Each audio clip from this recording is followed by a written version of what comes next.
late for 15 minutes. So nonetheless, we will start. And I wish to request that one of us leads us in a word of prayer. Then we get into the business of the morning. Anyone to pray for us this morning?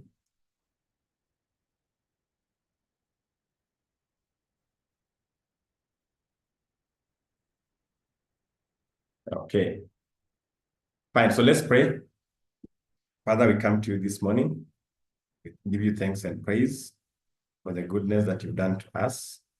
And we hope that as we start this session, you're going to give us the guidance, you're going to give us the reasoning, and open our ears, open our eyes, open our minds, so that whatever discussions we are going to have will be impactful to not only ourselves, but also to society and the people that we interact with. I pray this through Jesus Christ, our name, our Lord. Amen.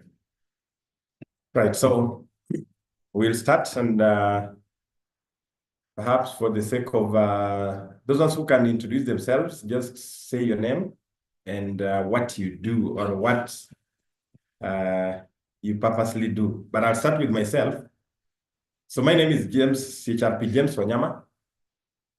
I'm a HR consultant. I'm also a pension consultant, and I do a number of support services, especially also at the board level. That means board recruitment, board evaluation, governance practices. I have over 15 years of experience, especially at the top leadership level. And I've worked in a number of organizations, both at the senior management and also at the board level. Currently, I'm the CEO of Knowledge Hub Institute that handles more of the trainings and also consulting services. So I'm glad that we are going to have this exciting opportunity in terms of understanding more about high impact leadership. And I look forward for more engagements with you so that we are able to see where do we resonate with this impactfulness that this program is going to offer to us this morning. So we can move just a round of introductions, then I start off with the title of the day. Who can pick it up from there?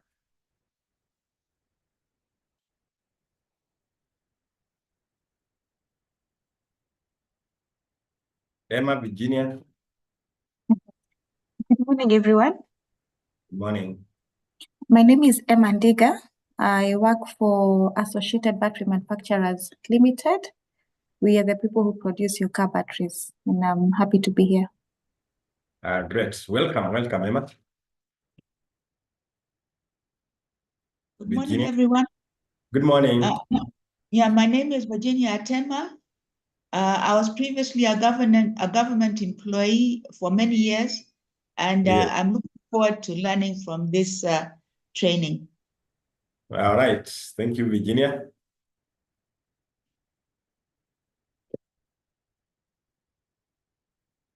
Rolin Kimeo, can you hear us? Okay. Looks like Rolin is not able to hear us. So we would, I think we will move straight to the agenda of the day. And I was requested to handle these high impact leadership skills by Dan, that is the SHRP. So I'll be here now in that capacity to be able now to discuss this and engage more on high impact leadership, or in terms of how do we impact, or what is our expectation? What do we look at, especially when you're looking at a leader? And ironically, sometimes we expect so much from the leaders, but if we ourselves are put in those positions, then the question is, are we able to attribute the same characteristics? Are we able to stand into the test of time? Are we able to execute things as we would have expected somebody else to do it? So that and many more will be part of our discussions around high impact leadership skills that I'll be taking you through this morning. So allow me just to share my screen.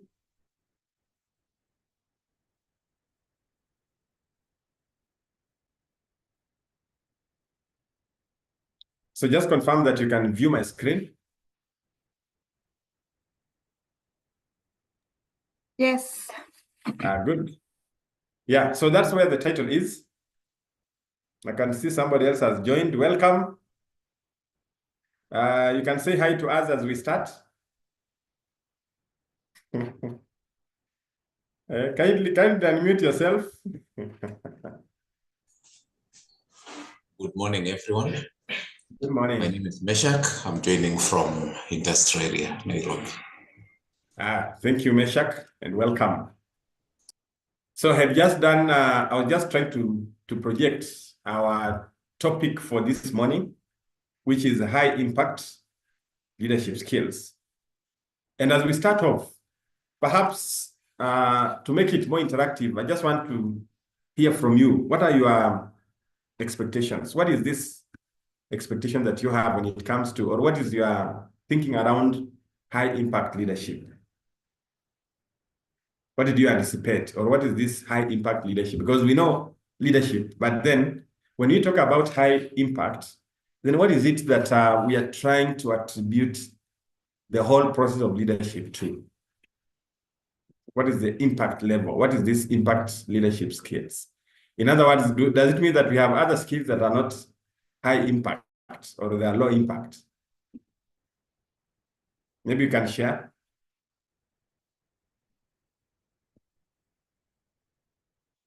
Yes, Meshach, can unmute yourself. Yes, go ahead. I would say that leadership is a very important concept. I don't know why I'm not getting you. Sorry? Are you able to hear Meshach? Yes, that's better. Yeah, I was saying that leadership is a very important concept in today's business setting, because things rise or fall at leadership. Yes. And it is also evolving every day. So my expectation is that I will be getting some new insights on this whole idea, which is leadership for high impact in business. Thank you, thank you. Yeah, so we are looking at the impact level of this leadership. And as you say, it's a very significant area. It's very imperative. Just the same way we expect ourselves to lead. You know, sometimes you ask yourself, are you able to lead yourself towards what you anticipate to get, even in life, in social life, everything. So if at one point you find that you are not even achieving it, then you should question your leadership capability, even at the individual level. So thank you very much. Any other expectation from the other professionals?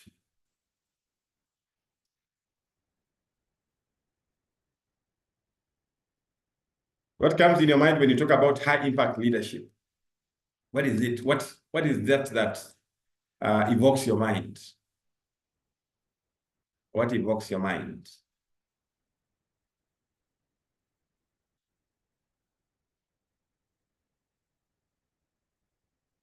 What evokes your mind, Virginia?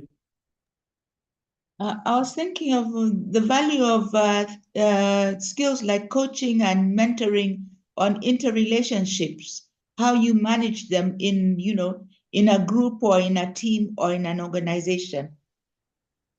Correct, yes. We are looking at, so you're looking at your application or someone's application of certain practices in order to see whether there is any change in a person, any change in a group, or we're able to realize any development process within that particular group. Just the way when we talk about mentors and mentoring, we need to see that somebody has been able to be lifted up.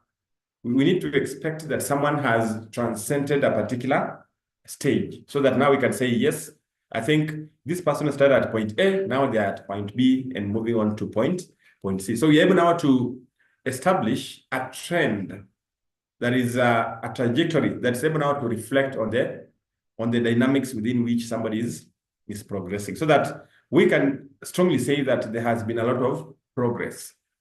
Because as one of the people say that in life, sometimes we should not confuse movement with progress. Some of us are so busy. We are moving up and down. We are engaging in so many activities. We are meeting with people, we are interacting with them, we are talking to the team, but at the end of it, the question will be, have we been able to achieve any progress? Because movement alone may not really reflect on the progress. So we need to be able to be very cautious on whether are we able to achieve some level of progress in any aspect that we look at, or any aspect that we discuss. So in terms of the course content, or what I'm going to handle, we just have 4 main areas that will help us now to interrogate and be able now to synthesize all these process or all these effective leaders. When we talk about leadership, then we'll focus mainly on these 4 for the sake of today. But that does not mean that this is the only element of impactful leadership, because impactful leadership is wide, but we'll be concentrating on these main 4 key areas just to help us to have a clear interrogation of this concept. So you've told me your expectations, and as we start off, I know you've come across this author, Peter Drucker, and he's one of the people that has been mooted as the father of management. So according to Peter Drucker, and as to start us off, he talks about, he gives us this quote, that there are no results within the walls of an organization. And simply what Peter Drucker was trying to insinuate is that when it comes to performance, when it comes to results, people have to think outside the textbook. You have to think outside the walls. You have to think outside the premises. In other words, you must be able now to be cognizant of the fact that any external factor, any external force is likely to affect your results as an organization. It's likely to affect you as an individual. It's likely to affect even your prospections. And you'll agree with me that even our ambitions are shaped by the society that we are in. So it means if I aspire to become a board member, or if I'm aspiring to become a CEO, that means that drive is not just originating from me, but it's because also of the environment that I'm operating in. It could be because of the group that I'm interacting with. It is because of the opportunities that I've been able to identify. And therefore, that propels me to start thinking about, why can't I not do this? Why can't I not become a CEO? Why don't I become a board member? So you find that you have the inner drive that is also propelled by the external environment or the external forces that we keep interacting with. Now, Albert Einstein, also another quote from Albert Einstein, says that we can solve problems by using the same kind of thinking we used when we created them. We can't solve problems by using the same kind of thinking when we created them. And I want to link this strongly to in the current labor market, even at workplace today, even in the political circles, there's a lot of discussion around Gen Z. There's a lot of discussion around these millennials. There's a lot of discussion around, it's like we are trying to understand what is causing all these misalignment or disengagement between a particular generation and another generation. Therefore, that means if we are trying to think about that, then Albert Einstein's quote comes in very handy, because we need to ask ourselves, is it that we are trying to use the same approach in understanding this caliber of people at workplace and expect that we are able now to synchronize them into the organization? Or must we think outside that? Must we now re-engineer our thoughts? Can we re-engineer our line of thought so that we are now able first to have an understanding of this particular group and be able to see how do we align them now to the organization. Because time is of essence. And you'll agree with me that whatever strategies even we used when we were growing up, when you joined an organization today, from the time you joined that organization and today, there has to be a lot of changes. And some of the strategies that somebody applied, even the way we used to recruit people. Today, a lot of recruitment has moved to online. Before, everyone, for you to be recruited, you must present yourself physically. There was a lot of physical presentation. You had to apply through post offices for you to do your application.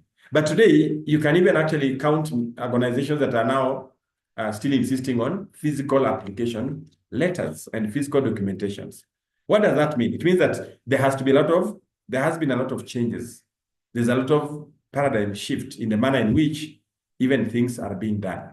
And therefore, it is upon us now as leaders, even at the family level, to ask yourself, so how do I handle this generation? How do I handle this group? At times when I'm having a discussion with some other parents, they will tell you that, I have teenagers in the house, I have youths in the house, and I want you to talk to them, or I feel like you need to talk to them. Then the question is, to what extent first have you talked to them? Because you cannot hide your face into the sand and claim that you want somebody else to come and talk to your teenagers or to your youths. It must start with you. So it means you have to really rethink and say that, well, when I was growing up, my parent approached me this way. This is how I used to be punished. This is how I used to be rebuked. But then in this current world, how do I handle this? Because I cannot run away and think that things will actually work out themselves. So it boils down to what is our main responsibility when it comes to doing things. And therefore, we cannot solve problems by using the same kind of thinking.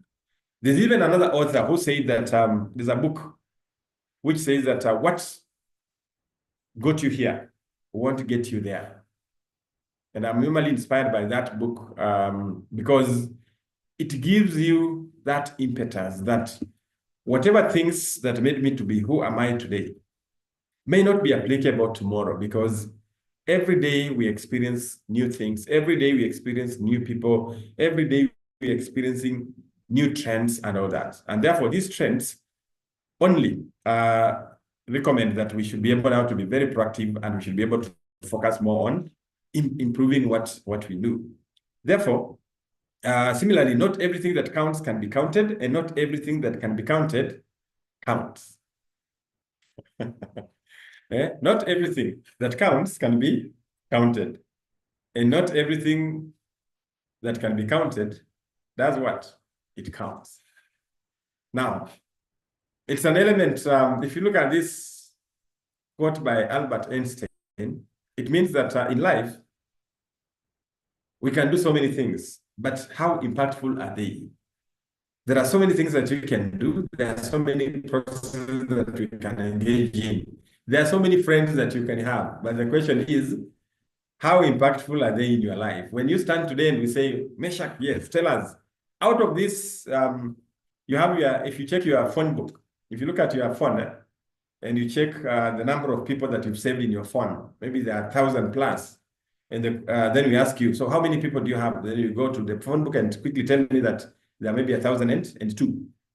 And I'll ask you, so out of these 1,002, first, do you remember all of them? And you'll find that even today, when you check some of the names you saved, you may not necessarily know, you may not recall who they are, but you have them on your list. And when you ask you, so how frequent do you interact with them, and on what basis? What impact do they have now that you have 1,000? What would be the difference between you having 1,000 in your phone and me having 50? And these 50 are the people that I interact with, we talk, and we find that there's a lot of synergy. So all that is about the impact that we are looking at. So how many people can be counted? So not everything that counts can be counted. And not everything that can be counted also counts. So it's all about we rethinking ourselves. Look at the social capital that you are in. And from this social capital, how impactful is it? To what extent does it help you? Does it propel you? Or does it just bring you down when situations happen? So I just want us to think on that line and be able to see in terms of impactfulness, we must also look at who are these people. Even at workplace, you have so many friends. There are people who claim to be friends. There are people who claim to be very close to you. But then we may not necessarily really justify that they're friends indeed. You know, we have the element of friend. A friend in need is a friend indeed. And we operate in a very funny environment where everyone will be laughing with you, happy with you, but now only to hear that maybe they're working against you on the other side. So it all now boils down to even how do we determine that we are dealing with the right people? How do we determine that we have the right team? Because even you have a team that looks very, very promising, but the moment you leave, they start saying, I don't agree with this. I don't borrow that idea. I'm not in line with it. So it's something that we ought to ask ourselves, what is it that counts? And what is it that it's just about formality, where you're just saying, okay, I have this and I have that. Similarly, at workplace, and this is now where I want you to look at it from you as a parent and you as a professional. You are a professional, and the question will be, at what point can we count on you? At what point can your family members also count on you? At what point can your friends count on you? So that they don't just look at you as one of them, but they must see of what value are you going to bring to these people. There is always this saying that when you are away from work and people don't ask or they don't feel you, your absence is not felt when you are absent, then it means that you are somebody of very little impact. But that does not mean that you create an artificial, you have people who create an artificial sort of impact, so that you withhold some information so that people can call you. But you're just looking at, if you are absent, do people feel and ask, where is so-and-so? How come so-and-so has not been here and we miss him or we miss her and all this? But then other people can create artificial, that kind of artificial shortage so that people keep on calling them and asking, there is this file, there is this information, where could we get that? So that one is not what I mean, but I'm just looking at it from, have people developed that inclination to you? Do people feel so much aligned to you? Do people feel so much close to you? To the extent that if you're not there, there is always that vacuum that they'll always feel, and they'll always be looking forward to you. Similarly to our leaders, even in the organization, and maybe if I ask you, if your boss or your manager is absent, how do people feel? And sometimes when you ask people, they'll give you very, very extreme statements. There are those who say that when their manager is not there, they're very happy. Others will say when the manager is not there, they're sad, depending on the kind of relationship that has been built over time between the leader and the manager. And it also goes back to the kind of bond that has been there, so that we don't have a scenario whereby you as a leader, you position yourself in some ivory tower, some point where you are very inaccessible and people cannot access you. So in that kind of scenario, you'll find that things can happen, or even people can have information, but because you've already created that barrier, it becomes so difficult for them to share with you. And that's why you found when we talk about good leaders, every time we talk about a good leader, one of the attributes people will talk about is that he or she is approachable, accessible, honest, is somebody you can always talk to and all that. And to the opposite side, people would say that somebody who is not a good leader is somebody you cannot talk to, is always not picking your calls, is not responding to your communication, and is not willing to help you. All that, now we can see two extreme cases of leaders. And as I said, leadership is not just about the position, but it's about who you are and what responsibilities you carry. So even your responsibility as a parent can attribute you as a good leader. Your responsibility as a member of your church can also attribute you as a leader.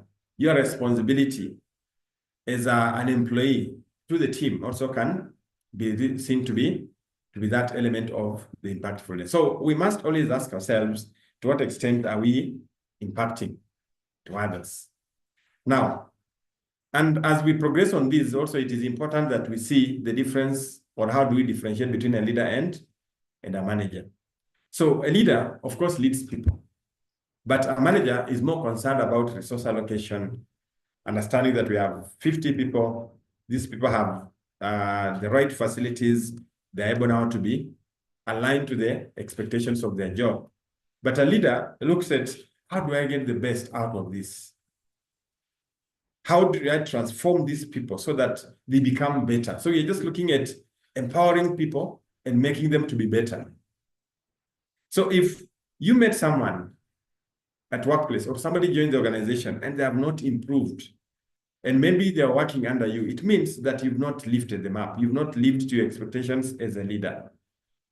Maybe you're just a manager. You know, managers will just stick to the regulations and say, okay, you must do this, you must do that, you must comply, and all that.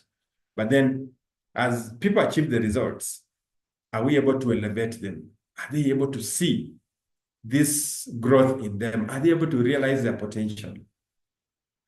There are people who realize their potential even later in the years.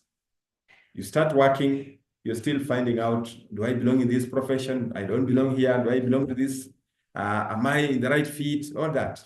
But as you do that, through that soul searching, you find that you are able now to determine your direction, and it helps you now to hone your skills and shape your destiny based on the kind of environment that you're operating in. So we must be able to be to see that from where we sit, so that we see as a leader. Therefore, leaders must impact, while managers some managers we maybe just concentrate on administrative work. But when you are a leader and a manager, you find that you become a very adored person. You become somebody who is very impactful, because people not just be looking at you from the resource perspective, but they'll be looking at you as an inspiration. They'll be looking at you as a model to them. People will be saying, okay, can I talk to you? Yeah, I feel like I can learn much from you. Are you able now to hold my hand?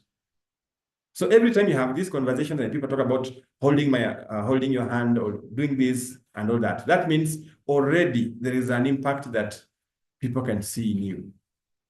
People can see that you are impactful. They can see even in your responsibility, they can see that. They can see a particular person. They can see an image that is something that is worth emulating. Hence, people accept a leader's influence because leaders have power.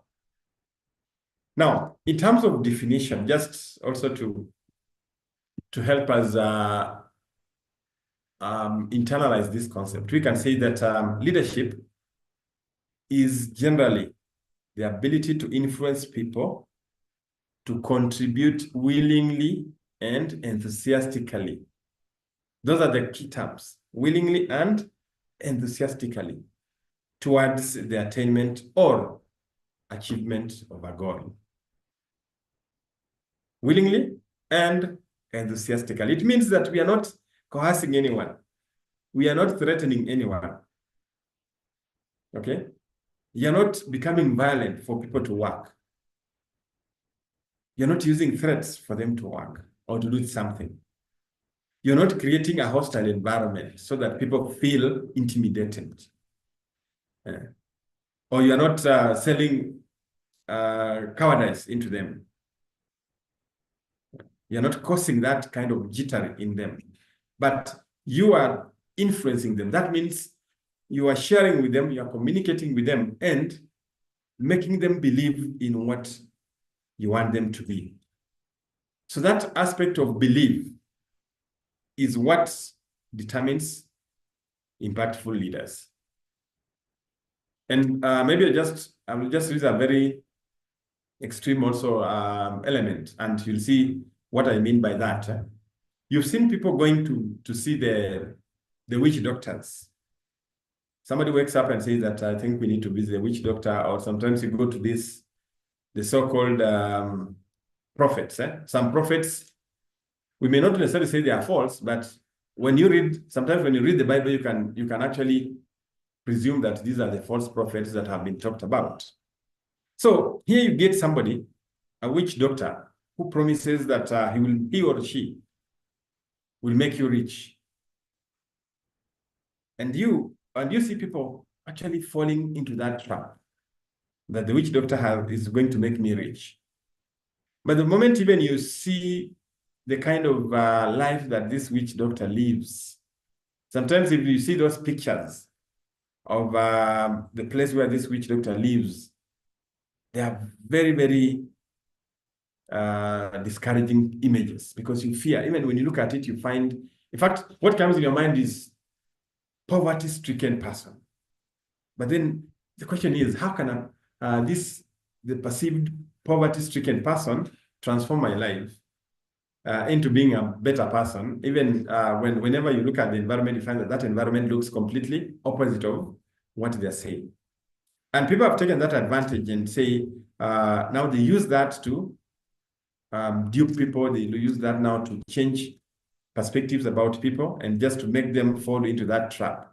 And you find even people selling whatever they have, their property, in the name of going to give to this person who will, in return, expected that they will transform the lives of these other people. So usually they do that. They influence you, and you do it willingly and enthusiastically. And therefore, it becomes an aspect of, therefore, apart from this being willing, somebody influencing me to do things willingly, but is there trust? What is the destiny of this kind of influence? Now, looking at this slide, what skills do they have, these people? And I don't know whether you can identify them. And were these good or effective leaders? What can you say about each one of them? And I want us to just share briefly on that, so that we see what does each one of them represent. If you look at those images, are there images that you can be able to put a name behind? Are you able now to put the face to the name? And when you look at this, yes, go ahead. I can see Martin Luther King. Yes. Martin Luther King was a charismatic leader. He was able to make people feel motivated and willing to unite for a common cause. Absolutely. That element of making people to believe that we can be together, that together we can conquer. Thank you, Virginia. Emma? I can see Nelson Mandela. Yes. And for me, I think he's a true representation of resilience. Yes. And also pushing people to heal and forgive, so that they can move the country forward. Okay, thank you. Yes, we are looking at the element of resilience from the late Nelson Mandela. All right. Anyone else? Anyone else? What do these images invoke in you? What do they make you think about leadership?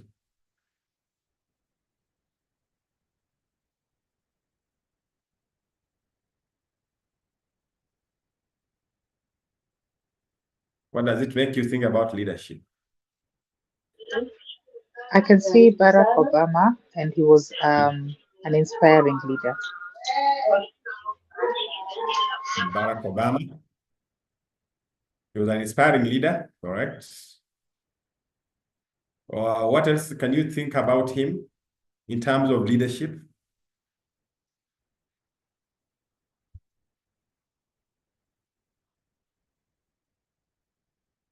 terms of leadership.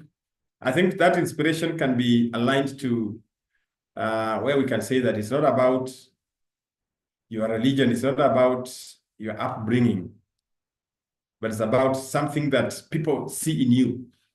Because you realize that that time when he became the president, everyone, even the whites, were excited about him. They were being inspired by him.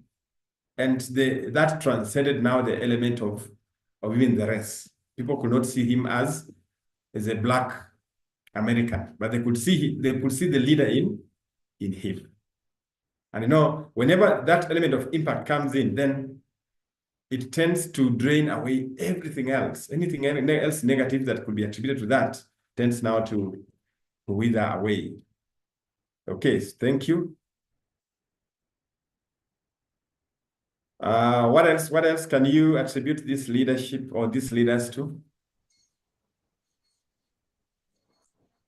And in any case, when we are looking at this, let's not just look at it from the positive side. Also, you can look at something that is negative, but it's something that also helps.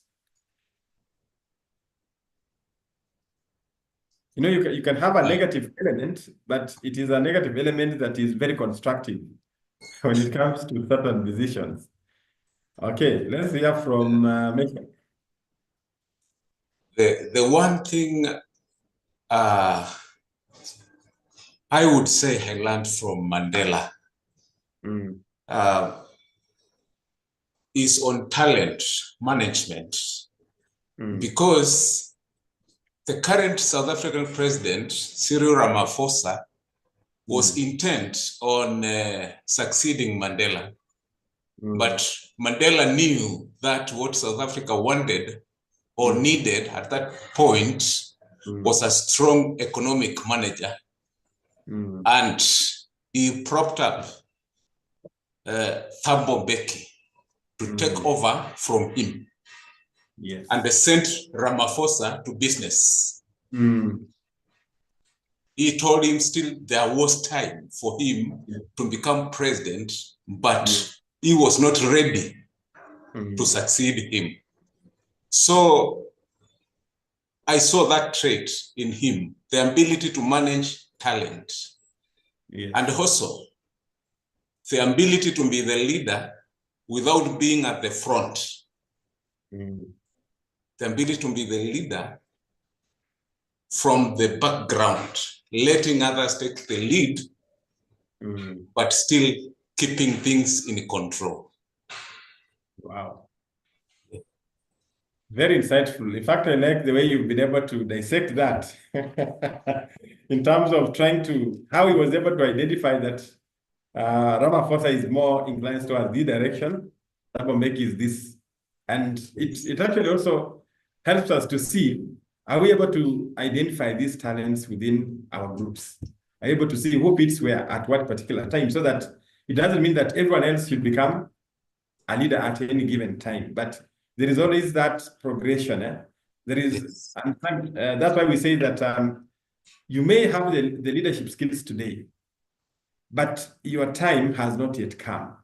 So your leadership skills may be utilized in a later stage than when maybe you thought that I need to be today. Today I want to be the leader. I want to be the head of this section or department. So I think I really like that example that you've given on how Mandela was able now to be able to see that this one, I think, at this particular time, we need this kind of personality. At this particular time, later on is when we'll have this person to occupy this role, when maybe something, so he was, I think for him, he was looking at what sort of economic regeneration do we need to have?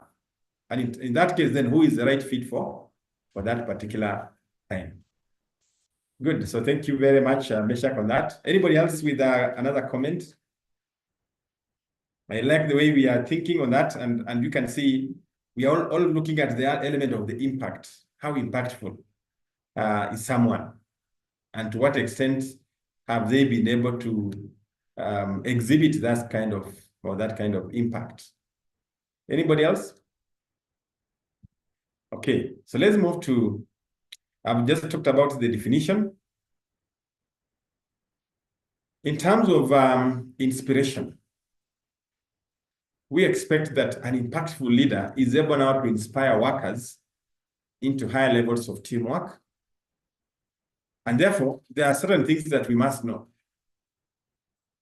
and do. However, these do not come naturally, but are acquired through continual work and study, unveiling attributes such as beliefs, values, ethics, character, and the skills. So whenever you do things, whatever we do, we must be able to ask ourselves, are we able now to distinguish that? And therefore, people can choose to become leaders and they can learn leadership skills. But more importantly, when you look at the transformational leader, then you are looking at somebody who is able now to stand the test of time. Somebody who is able now to befit a particular environment. Like now, if you look at that, those leaders that I've just projected, if you look at Obama, for example, we can attribute that to be a transformational leader. Because through him, America came into realization that anybody can become a leader. They came into realization that it's not about the race. It's not about the color. It's not about the religion, but it's about the character. It's about the vision of the person. It's about what that person wants for them. And from that time, their perception about leaders now changed. The same thing is happening today in Kenya, where our perception about leaders is now changing. From the time we used to look at them as our gods, as small gods, now we can look at them and say, you is just by virtue of you being there, but anybody else can become a leader and can even do better than what you're doing. Because if there is no transformation, then we are not actually getting to any direction, because leaders must give vision, and we must look at that vision. Is it something that this leader will lead us towards that? That's where the element of leading becomes critical. So the respected leaders concentrate on what they are. That means their beliefs and character, what they know, your task, the human nature, and your job, and what they do. That means, are we able to motivate people? Are we able to have people trust us? Are we able to have anyone to communicate with us comfortably? Have we created an environment where everyone else feels part of the decision making? Have we created an environment where people feel valued, where people, the experience about their work, the journey is something that they can be proud of? All that is what respected leaders project or they portray. Therefore, you as a leader, then we need to ask ourselves, or you need to look back and say, at what point am I exhibiting any of this, or the three of them? What they are, what is that you believe in? What character do you exhibit? What is that you are good at? When we are looking at identifying talent, this is where we also identify people who have a particular talent. We look at how they do their work. When somebody is working, do you see them being passionate? Do you see them having the drive? Do you see them having the urge to succeed? Or are you seeing someone who just says, okay, for me, I think bare minimum. For me, once I do what I can do, that is it. I'm able to pay my bills, that is it. But then, to what extent do people feel that element of the drive? How do you provide feedback? How do you communicate? How do you implement decisions? Do you implement decisions in harmony with others?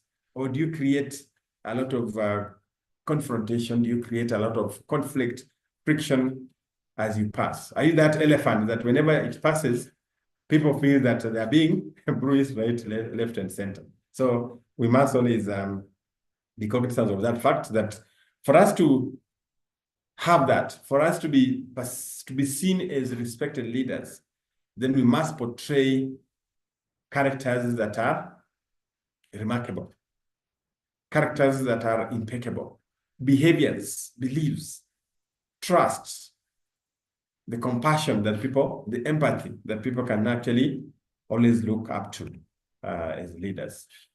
Therefore, in summary, we can just say that leadership empowers people. So leaders must empower people. And by empowering people, it means that this is a leader who helps people to be better. That means when I empower you, I'm delegating my responsibility to you.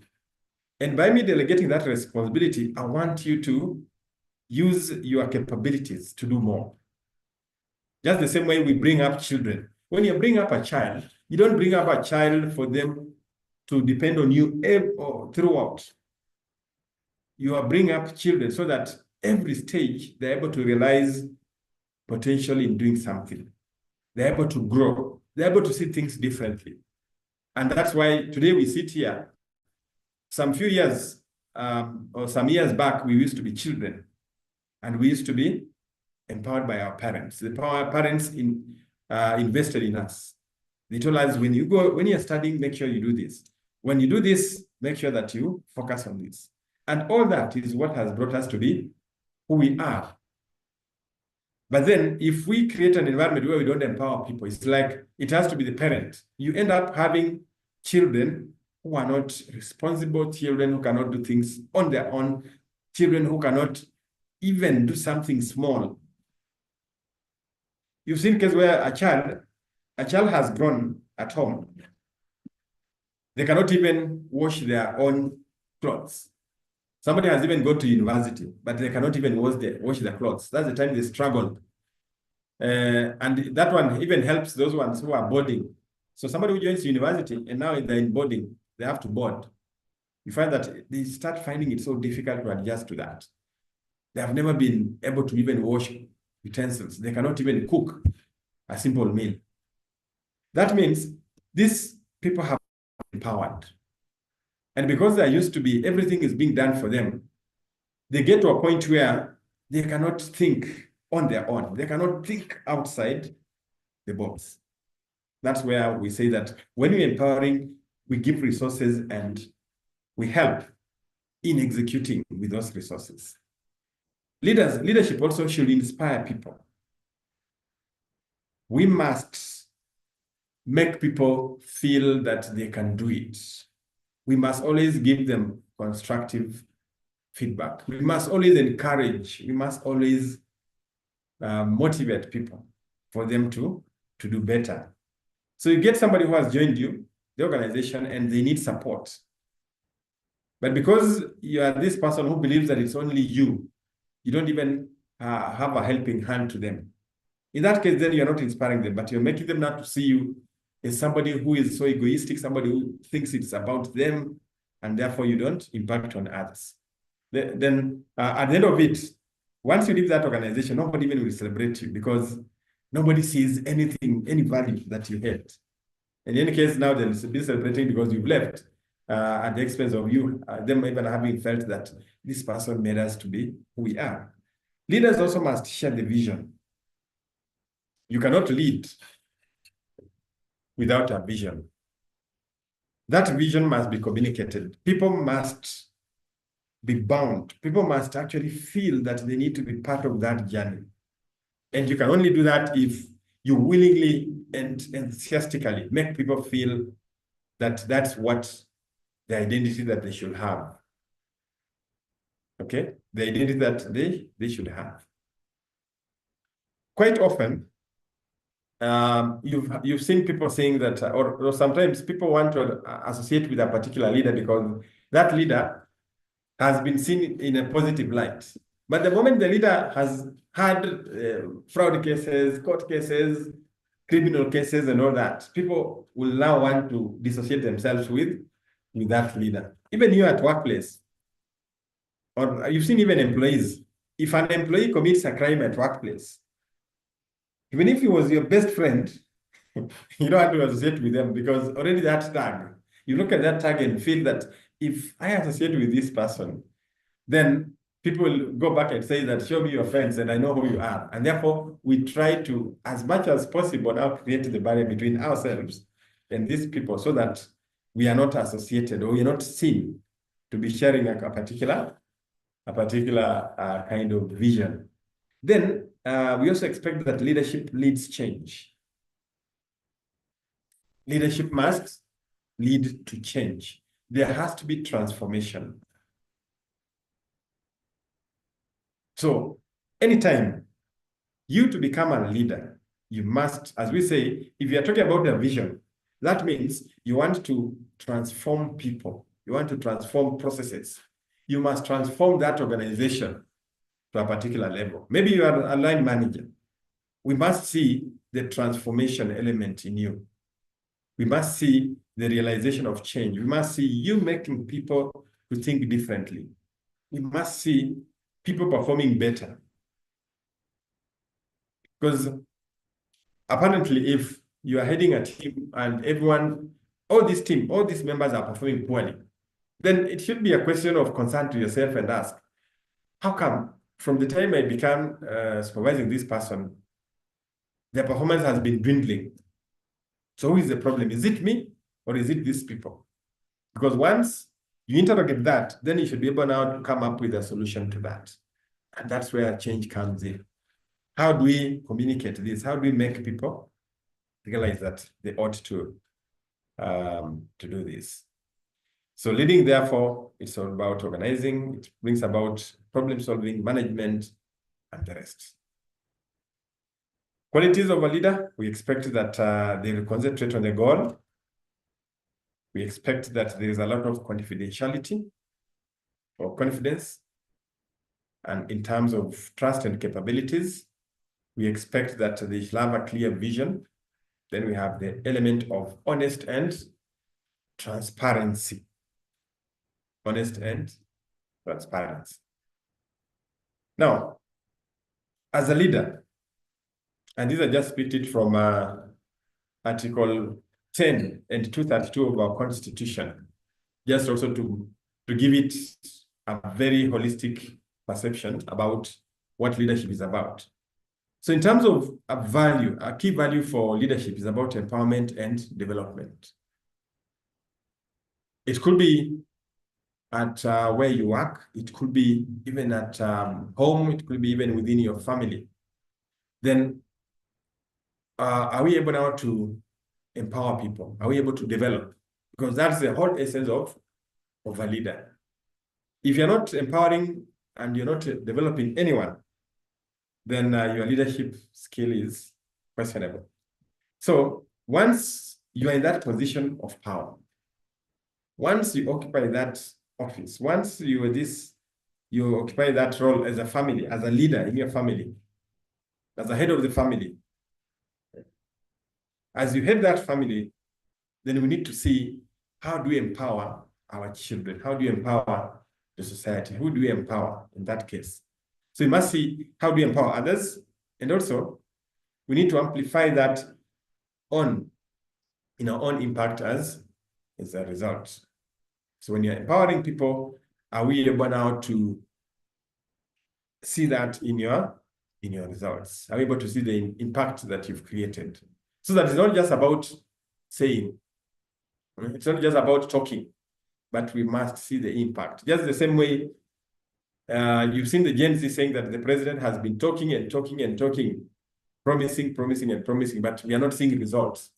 Already, that's a question of people not seeing that impact of who the leader promised to do. So if you tell people that tomorrow I'm going to change this and you don't change it, that means people will be asking then, what are the results of your promises? Are you this leader who speaks and speaks and speaks? Or are you this leader who speaks and actions? You speak and action. And you see, whenever people sit back, they can easily sit and say, if you look at this president, if you look at Kibaki, for example, Kibaki was more of action, then he speaks. We had then Uhuru, we had Moi. Moi was more of also speaking and actioning, or sometimes actioning without speaking. Then we had now former President Uhuru, and also in terms of speaking and not actioning, or sometimes actioning without speaking. Then we had now the current president, where we're also talking about actioning and not actioning, or speaking and actioning. So all that boils down to you as a leader. And therefore, we are always looking at people from that perspective. So what element are they utilizing to impact?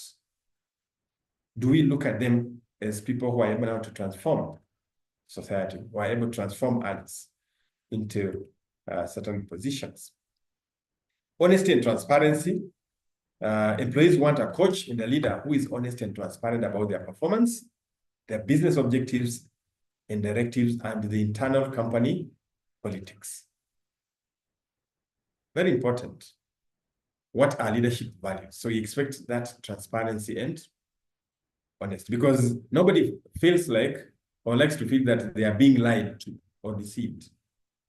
The moment people still start seeing you as a liar, or start seeing you as you duping them, or start looking at you and saying you are not an honest person, then that means the authenticity of your leadership is brought into question. And therefore, that means that that leadership authenticity goes, it goes a long way. Therefore, effective leaders are trustworthy and confident.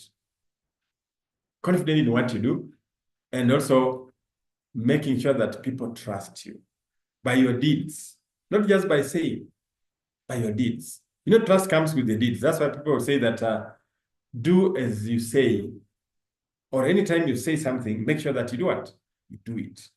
Don't promise and not do it, because the moment you promise and you don't do it, then it waters down the trust. And the moment trust has been lost, it means it becomes so difficult to change that kind of narrative in the people. Moving on then, effective communication by leadership in critical areas is key to winning. There are incidences whereby policies have hit a wall. Strategies have not been achieved just because there was lack of communication. So it is very, very imperative that we look at communication as a very critical tool in any sort of communication, in any sort of change management, or any realization of any change. We must look at how do we make sure that people are communicated to. Because if you don't communicate, then you will not achieve what we expect. So there has to be that important realization of communication. Then we must also build confidence and trust, organizational trust. Let people trust in the organization because it should carry out their part of the bargain.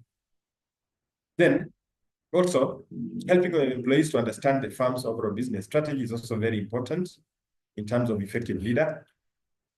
Excuse me. Because leadership in an organization is about people. Therefore, you cannot lead people into not knowing their business strategy, but they should be aligned to that business strategy. So you must help them understand the overall business strategy. Then again, we must help people to understand how they contribute to achieving the key business objectives. How do they understand the key business objectives? That should be one of the drivers of helping people to understand that. So that brings us to the key traits of effective leaders.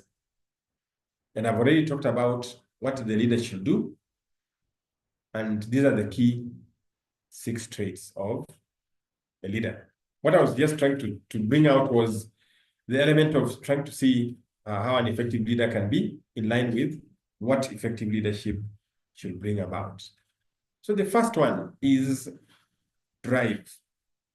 We also have desire to lead. We have integrity.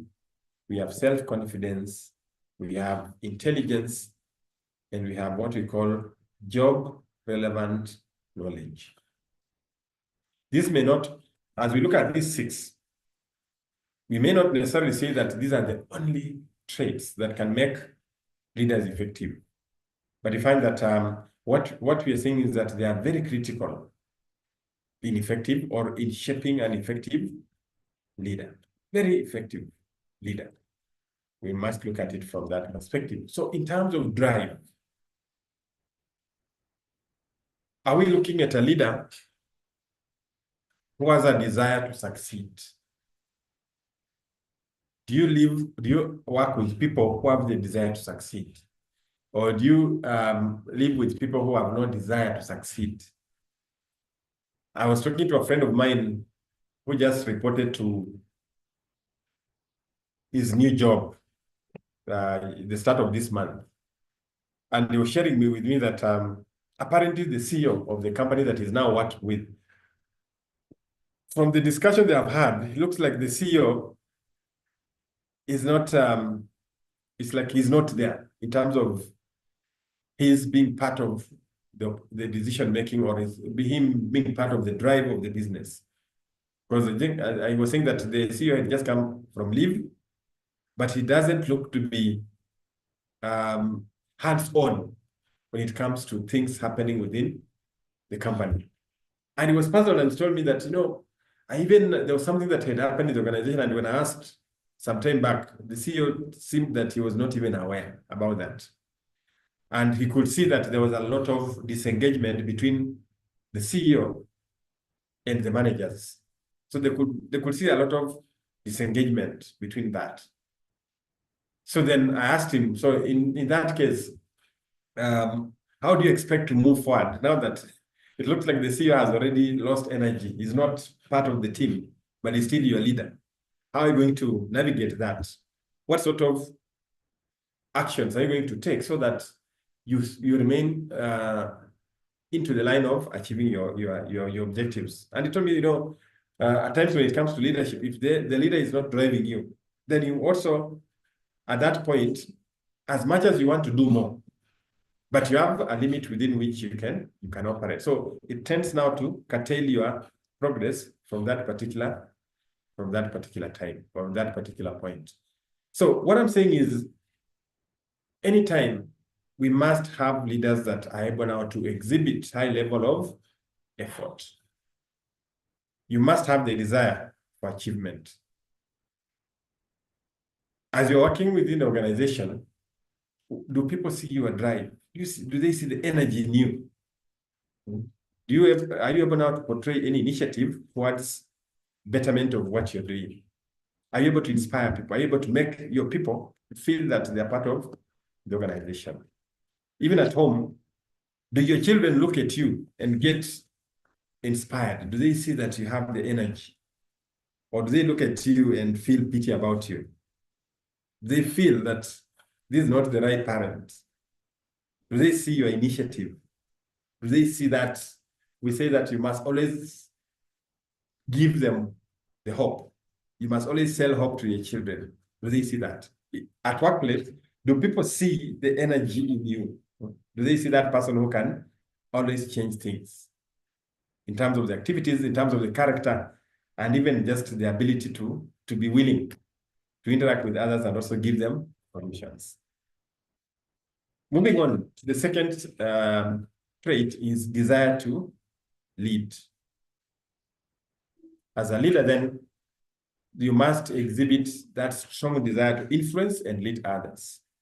And as you do that, you demonstrate that through willingness to take responsibility. More often than not, when you ask people to take responsibility, or their willingness to take responsibility, you'll find that there are people who will keep off. And at times they'll point at others and say that, I think you can do that. Or I think you can be a better person. So whenever these people do that, then anytime you listen to them and you watch them saying that they want somebody else to be in charge, it means that they lack confidence in themselves. Or they believe that this person is more suited to do that work than myself. Or even at times, they just want somebody else to point at them. But if now nobody points at them, then whoever they have pointed now will become the de facto leader, or the person who will head that particular team at that particular time. So what this point emphasizes is that we must, or traits of leaders must be exhibiting this strong desire to influence and lead others. They're the ones who will always probe you and say, we need to do this. If you do this, this is how we're going to progress. If we have this policy in place, this is how beneficial it's going to be. It's going to make your work to be so seamless. You're not going to spend a lot of time monitoring people. You're not going to spend a lot of time generating these reports and all that. In other words, what they're trying to do is to demonstrate that if we go this direction, the benefits are so many. If we take this route, we are going to achieve a lot. That's the whole essence behind the desire to lead.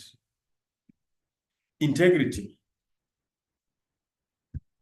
In terms of integrity, we can say that as a leader, and I know when you talk about integrity, people talk about what you've exhibited, what others have done, what they don't expect from you, or who a leader we look for, or the leader we want versus the leader we don't want. All that boils down to integrity. And therefore, we are looking at how truthful, how honest somebody has been. So we must look at the ability of a leader to build relationships between themselves and whoever is looking up to them. So you're looking at themselves and their followers. So we must see that consistency in what you do, so that we are not seen as a leader who is very elusive, a leader who is not consistent, but we must see that consistency in what you do, what you say, and what you do. That will definitely portray who a leader or what sort of a leader you are. So try as much as possible. If you are looking at being seen as a leader of integrity, then that consistency should be part of your dictionary, should be part of your vocabulary, should be part of your DNA, should be part of your character. About being consistent in what you do, because consistency builds trust. At the same time, also the level of consistency that you'll be exhibiting can easily also water down the trust that people have. So we must be alive to that fact that for us to have this, then these leaders, as a leader, you must exhibit that. Then we have self-confidence. In terms of self-confidence, followers look to leaders for an absence of self-doubt. Therefore, as a leader, you must always show that confidence. As I said, you leading your family, you must at no point show that you are unable to do anything. Your children must look at you as somebody whom they can trust, somebody who can do anything for them. But the moment you create an environment where they see that you are doubting yourself, you're not confident, then definitely now you lose track of your team or your family members. So you must, as a leader, then leaders must portray self-confidence in what they do. And you've seen this even when the people are going to, or teams. Let me just give an example of a team. You've seen even coaches or a coach or a captain. Even if the team is not performing very well, but they're on the pitch, they will always, you'll see them trying to show confidence in what they're doing. Yeah? They'll show confidence in how they're doing it. They'll try, they'll fight to the end. And usually it's very inspiring when you look at that kind of confidence, because you can imagine if a leader or a coach decides that, or a manager decides that this team has already been scored 2. It has been scored 2 goals. And therefore, I don't even want to be on the touchline.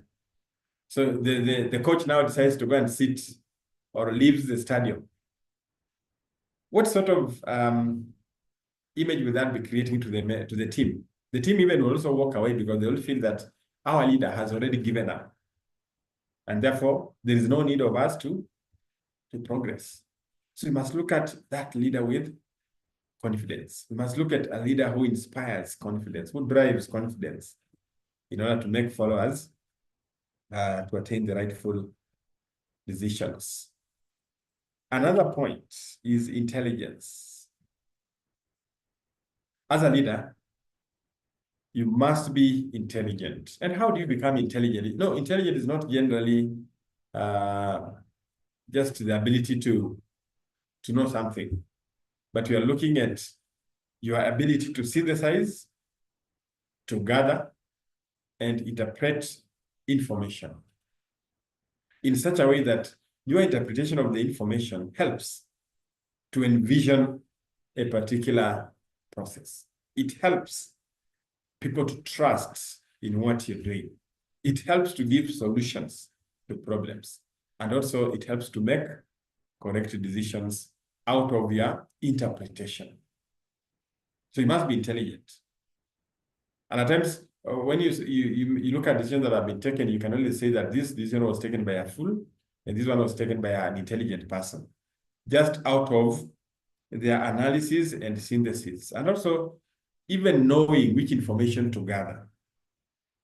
You can end up gathering the wrong information and therefore making the wrong decision.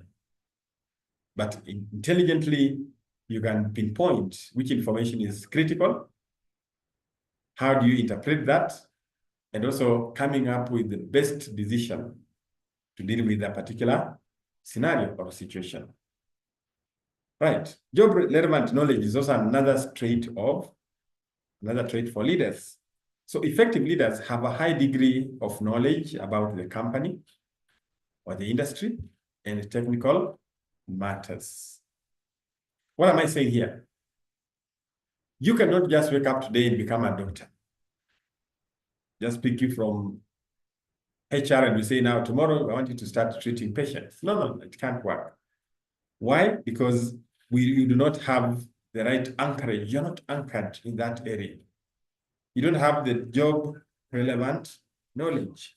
Because by having the knowledge and aligning it now to the skill and the competence, then it helps you now to execute your responsibility with the highest level of performance. And therefore, in-depth knowledge allows leaders to make well and informed decisions and to understand implications of those decisions.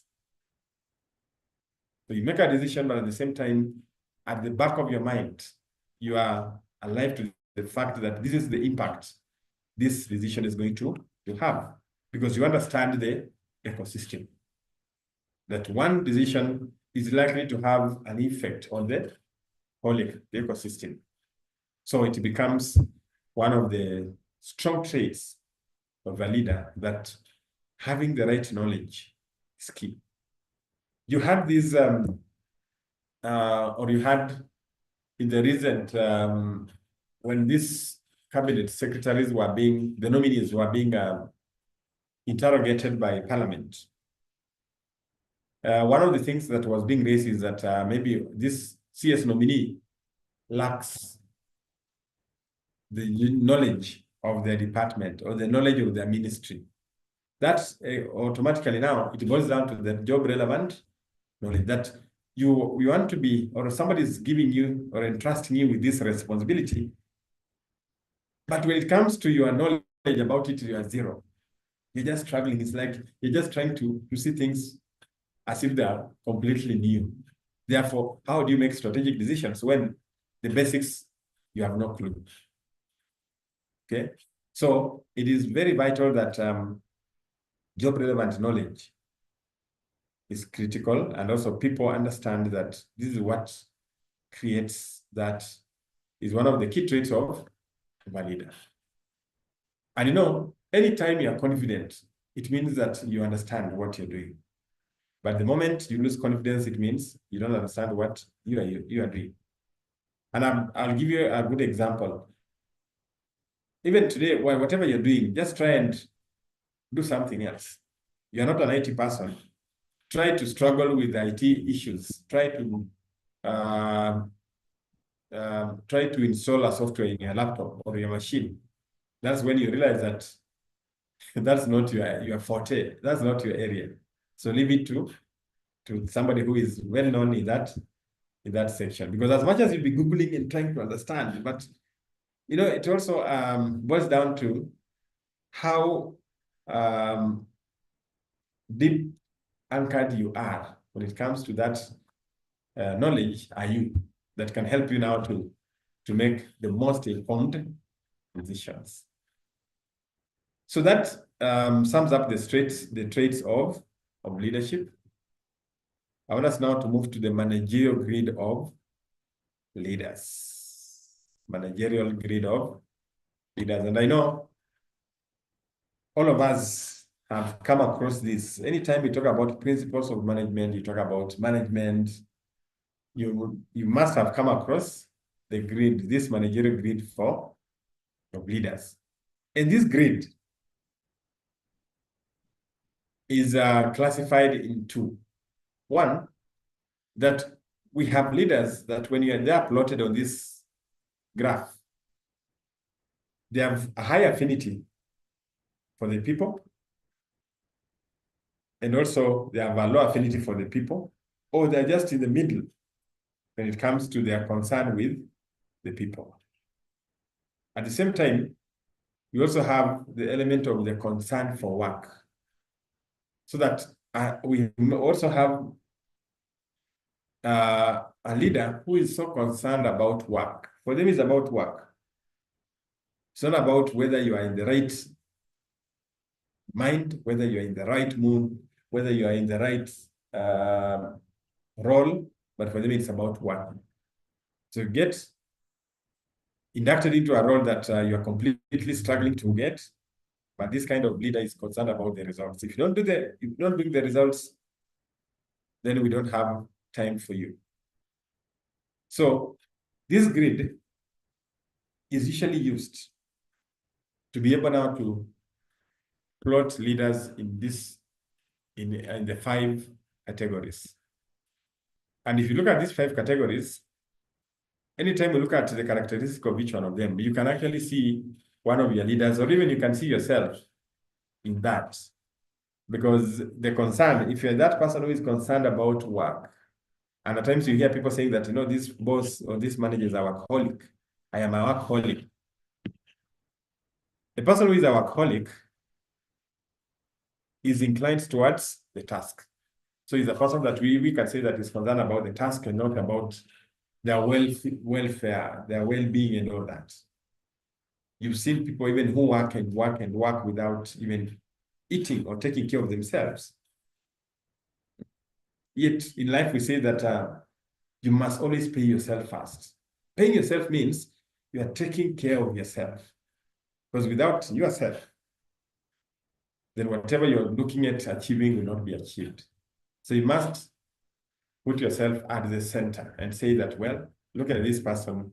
This person needs to get this, needs the work-life balance, needs the health, needs social being and all that, so that it propels you, it makes you to be that holistic to the extent that whatever you're engaging in becomes successful because you have all the ingredients that are needed now to make it what it is.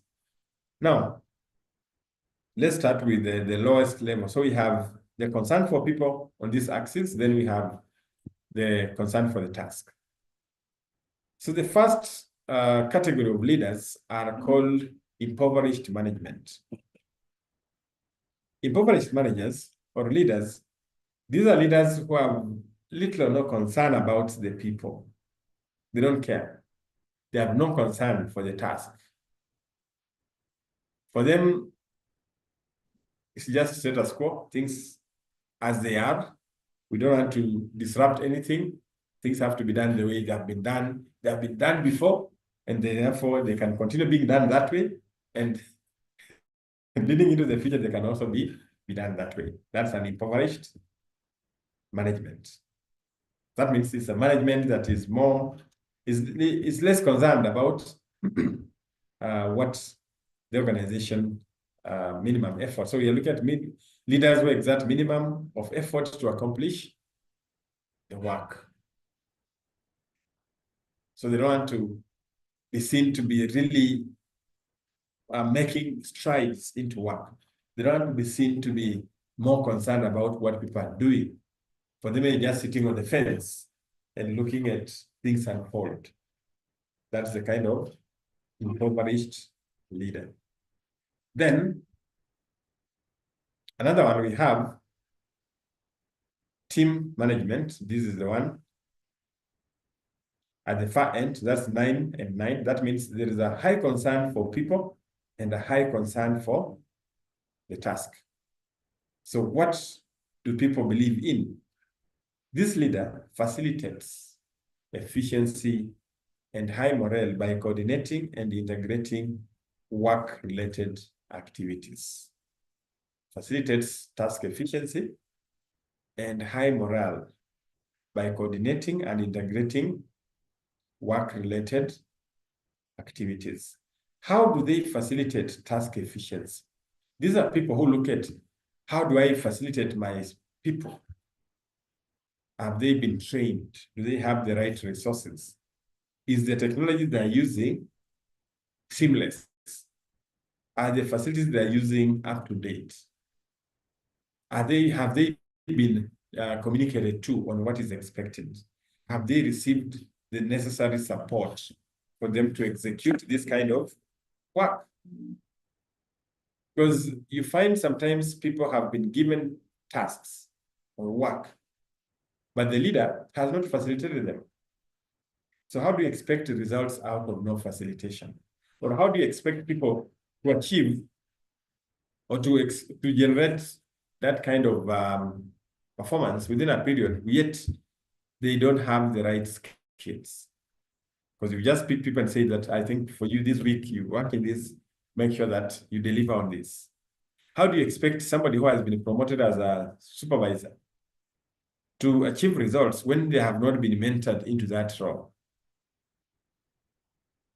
Because that it becomes so difficult that you've been interacting with people as, so you've been peers and friends, now you've become a leader.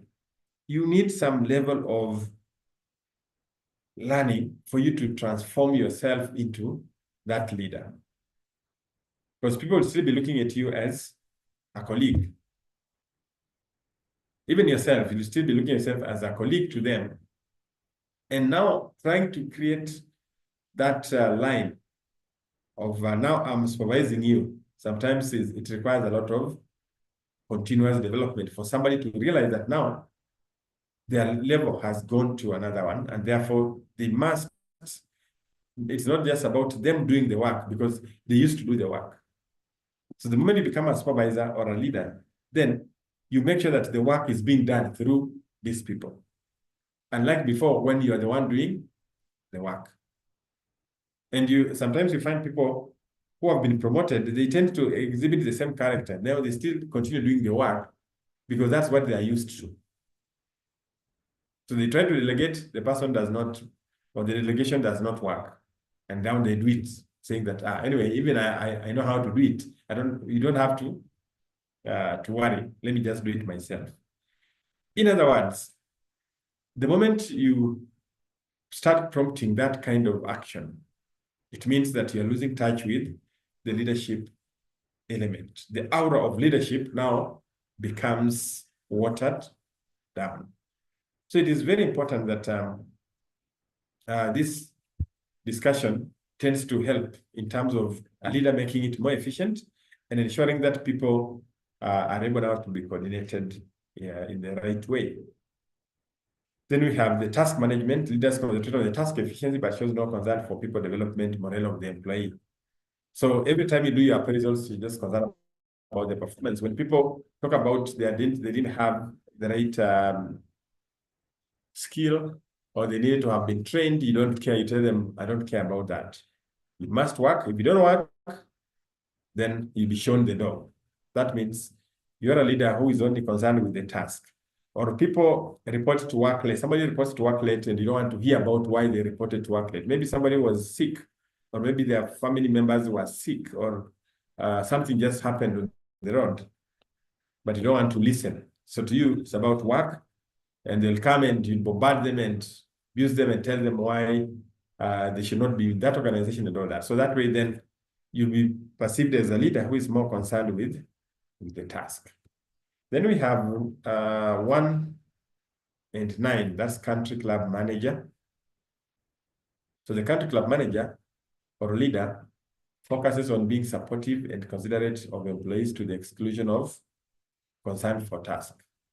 So these are leaders who just likes people. We just talk about people, and at any given time, they're not even concerned about what you're doing, but just about the welfare. They'll talk to you, they'll communicate. They just want to create a happy environment, but they're not focusing on whether work or accomplishment is being done. That's now the country club management. All these have their own limitations, but I'll be asking that for us to discuss and see where does the limitation come in. Now, in the middle of the road management, These are leaders who are concerned with people and also in the middle of what? Concerned for the task. So for them, it's about balancing between concern for the person and concern for the work. So that means I'll be looking at you, listening to you, but at the same time, I'm saying you must do your work. So trying to see or to create a point of what do you call it? A point of departure in terms of where and what we want to achieve. So all that is about the element of middle of the management. Now, looking at this, after having looked at this,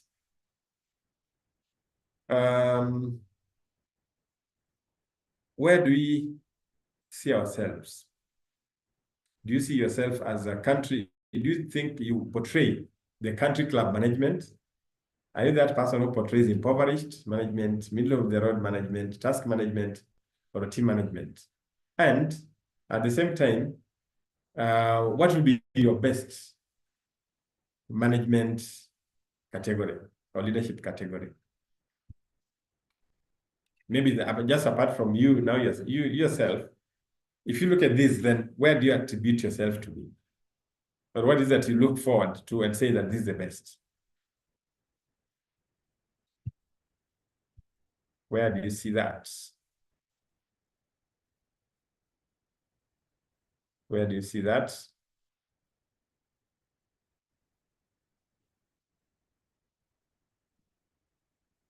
Or which grid do you think you fall into? From where you sit and from the discussion that we've had, and do you think you're comfortable with that, or you need to move to another one? Anyone to share? Anyone to share?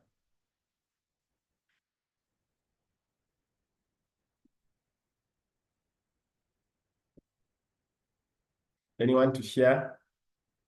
Are you that person who is usually concerned about work? And just to be honest, are you this person who feels this work has to be done? Or you're this person who says, anyway, at least you've done something? Now, times you listen to managers, and you hear managers who say that, I've seen John has been able to achieve at least some minimum, and therefore, to me, it's a good effort. And somebody will look at that and say, no. We are not here to talk about the minimums. It's either you achieve or you don't achieve. If you don't achieve, then we have no query. We have nothing to say about that. Then you also hear other people saying that the performance has been optimal, and that's the kind of direction that we want to take. We don't want anyone else to pull us down, and we want our team to be always excelling. So from that, we can see how well the kind of managers or leaders that we interact with, and even ourselves, maybe we are part of that. But then where do we fall? If you have to rate yourself and say that, yes. I have a question. Between team management and middle of the road management, can it be possible that also being a team manager or being team management can be influenced by the environment, external environment? Or, you might want to be a team management leader, but the environment is such that you can only manage to be a middle of the road management, or even like resources or political factors or union issues. Yes. Yes. Does it influence with which of the two you might select? Absolutely. It does. It does very much, because you may have somebody, or you are willing to do something. You want to go an extra mile, or you get this kind of team. And I can give you an example of that. Somebody went to work in an organization where he came from a private sector, now went to a public sector environment. So he went there with his policies and all that. Then he was told, my friend, here, kuja pole pole, kuja pole pole, because we've been here. So already they created an environment where this person felt that all the energy that he had, all the drive that he wanted to achieve could not be achieved, because already we have people who have become so comfortable to the extent that nobody bothers about them. And you're here, now you try to change things, and they'll be looking at you and wondering, so from which kind of, from which earth have you come from? Now that you want to come up with so many things, yet we are not used to that. So I agree with you. You may have that, and sometimes we say that you may see very able members, very able people, but the system tends to curtail them. The system, that system that we talk about, the culture, limits them from achieving or moving to that kind of level. So I totally agree with you. At times you may want to propel that into the team management, but the environment takes you back to the middle of the road. So that's where you try to say that anyway, we just provided people are performing to this minimum, it's okay. And also we just concerned about them and all that. So I agree with you. It could be, these are factors that could be beyond you. Though now at the individual level, are you that person who is team management, or you are this person who is middle of the road? When you talk about team management, this one, you can even use it as an example. There are people that we work with at workplace who have to be monitored every now and then. They have to be, every time they have to be reminded, they have to be all that. So already that person is this person that has to be, it's like you must keep abreast with them. You have to keep monitoring them for them to deliver. Now, that kind of person, how do you expect them to lead others? If that lead others, also they'll be, because already they have been cultured to believe that I must be followed, then they'll also be at that level whereby they may not really be best performers, because to them, just the minimum is what is key. Okay, anyone else with another comment or observation in terms of the country club, middle of the road, impoverished task, or where do you see yourself in this? Where do we see ourselves, or where do you see yourself?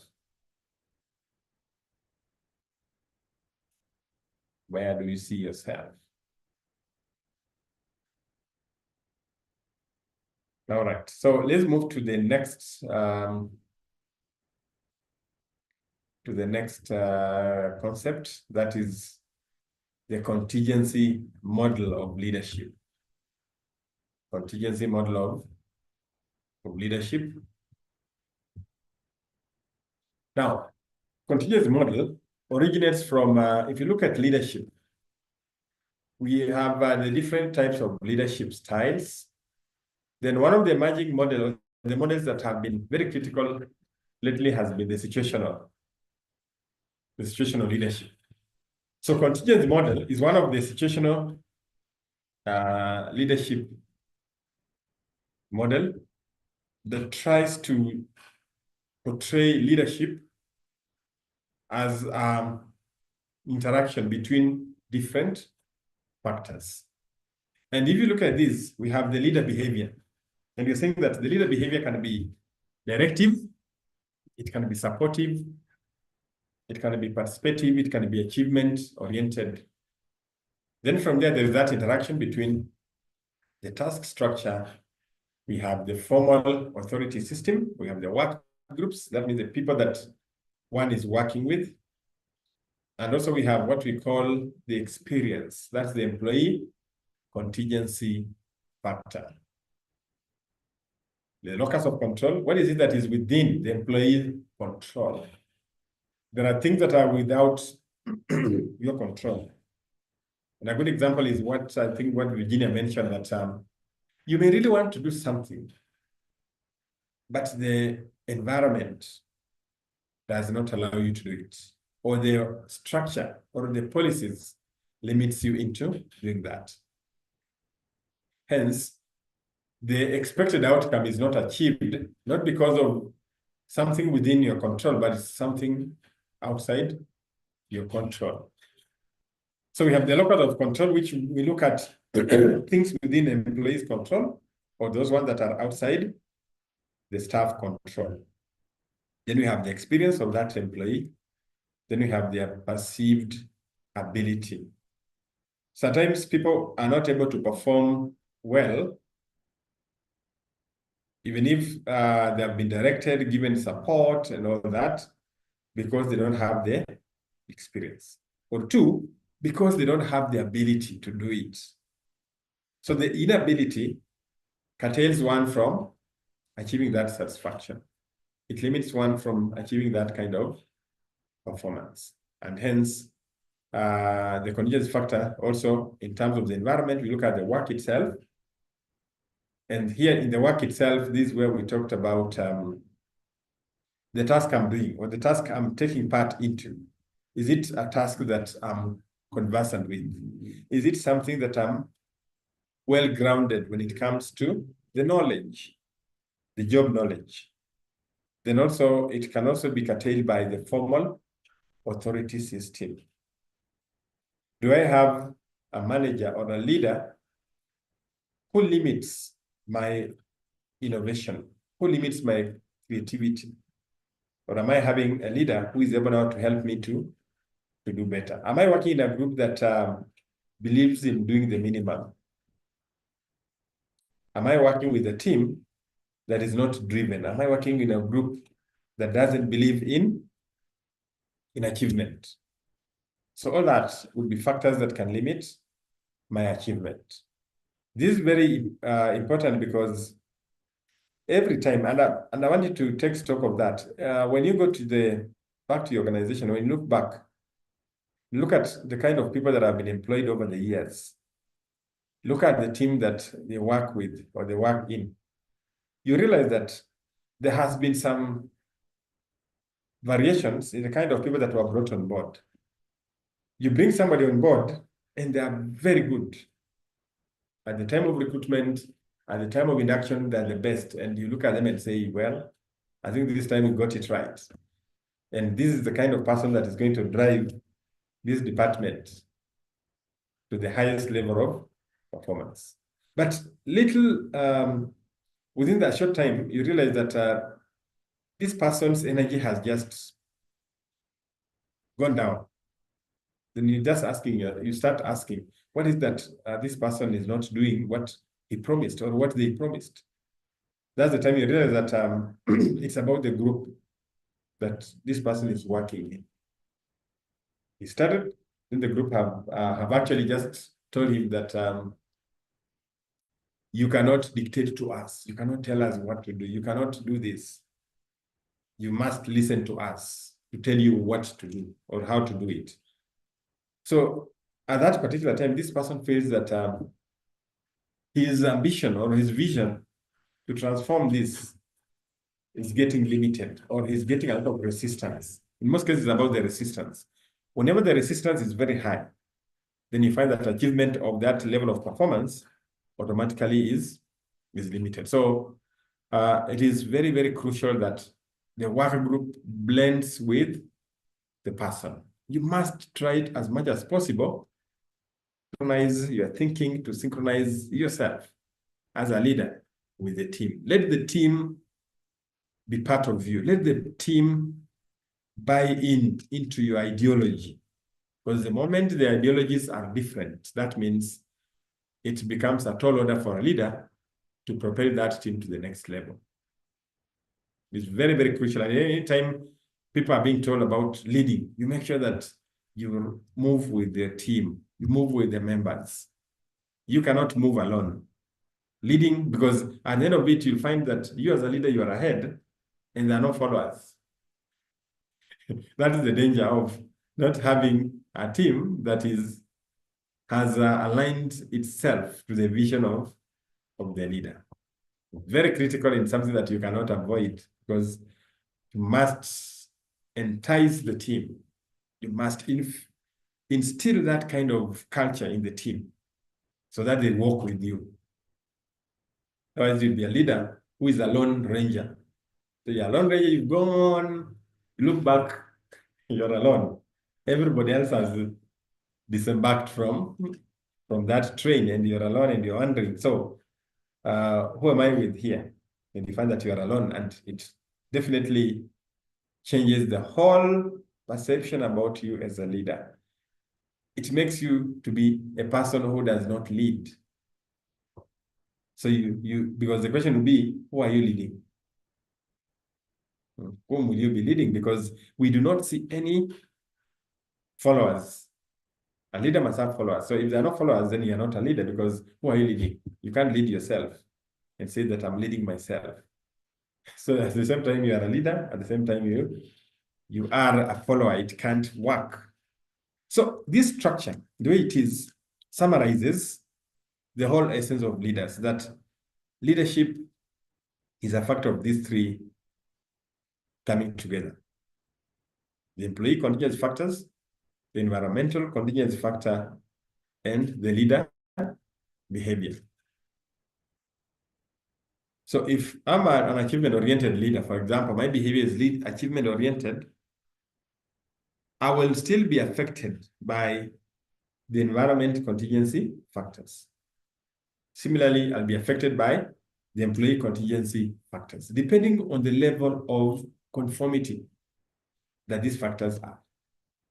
If they are totally non-conformity, then it shows that my performance will be at risk. But if they are conforming, then it will be very easy to have that outcome realized. So the environmental contingency factor, together with the employee contingency factor, will be able now to propel my leader behavior into the expected outcomes as indicated in this slide. So we may look at the performance, we look at satisfaction, but this outcome is a factor of these three. So these three, depending on how they interact, they will either make the performance to be excellent, make it to be good, make it to be fair or average, or make it to be very poor. And the level of satisfaction also can still be perceived from that as a product of these three. Are we together on that? Is it clear when it comes to the contingency model of leadership? So, in terms of directive leaders, they lead to great satisfaction when tasks are ambiguous and stressful than when they are highly structured and well laid out. These kind of leaders will lead to higher employee satisfaction when there is substantive conflict within the work group, and will satisfy employees with an external locus of control. At the same time, they are likely to be perceived as redundant among employees with high perceived ability or with considerable experience. Now, in terms of supportive leaders, they create high employee performance and satisfaction when employees are performing structured tasks, are needed when the formal authority relationships are clear and bureaucratic. Then participative leaders, they will satisfy employees with internal locus of control, those who believe they can control their own destiny. While achievement-oriented are these leaders who will increase employees' expectancies that effort will lead to high performance when tasks are ambiguously structured.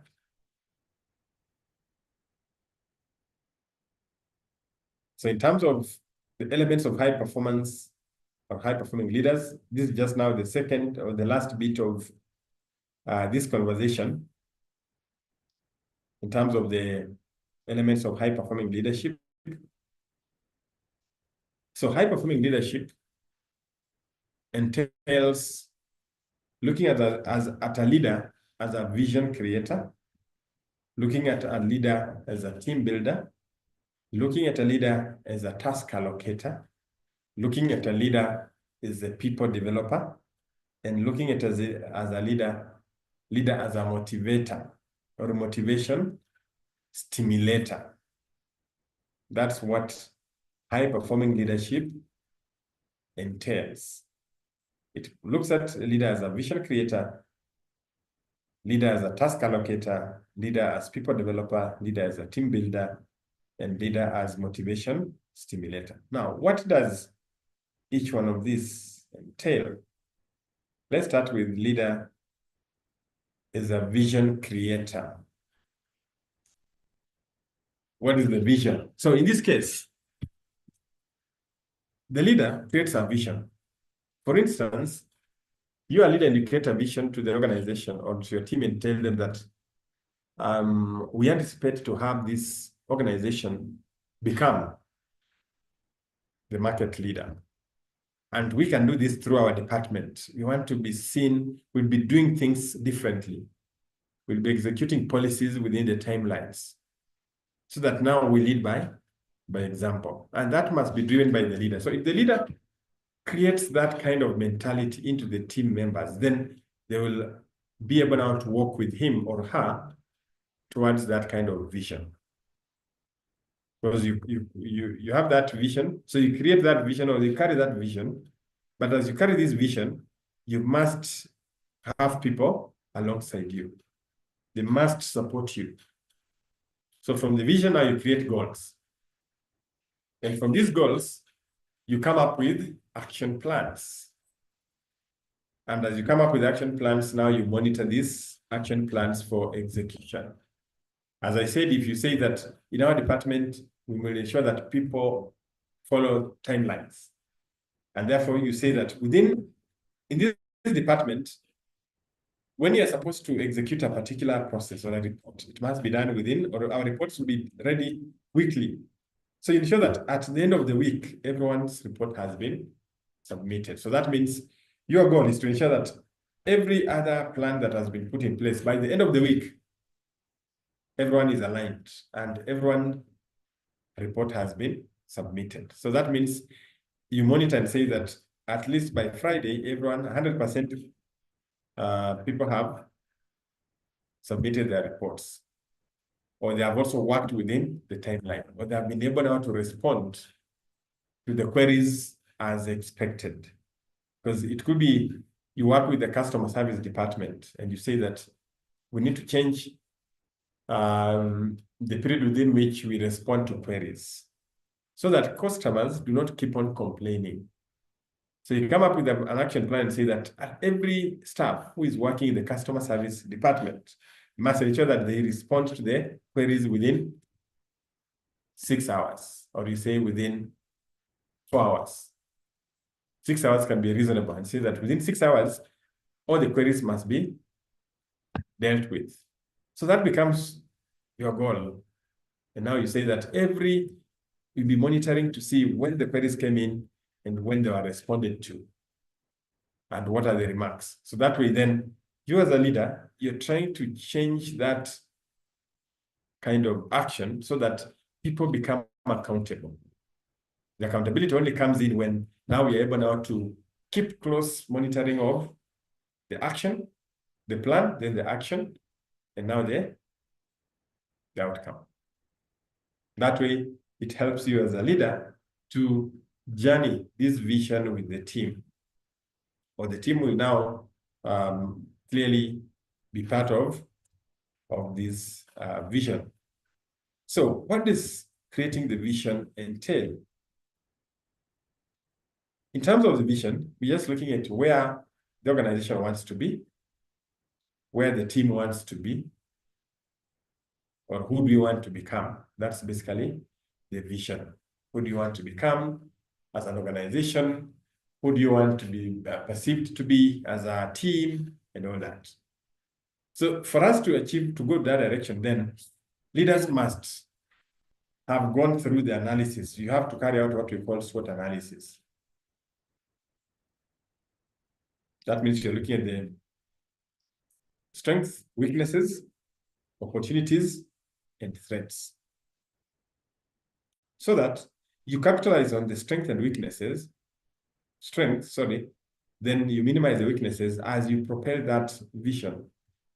As you carry that vision, then you're trying to see how do you overcome the limitations or the weaknesses.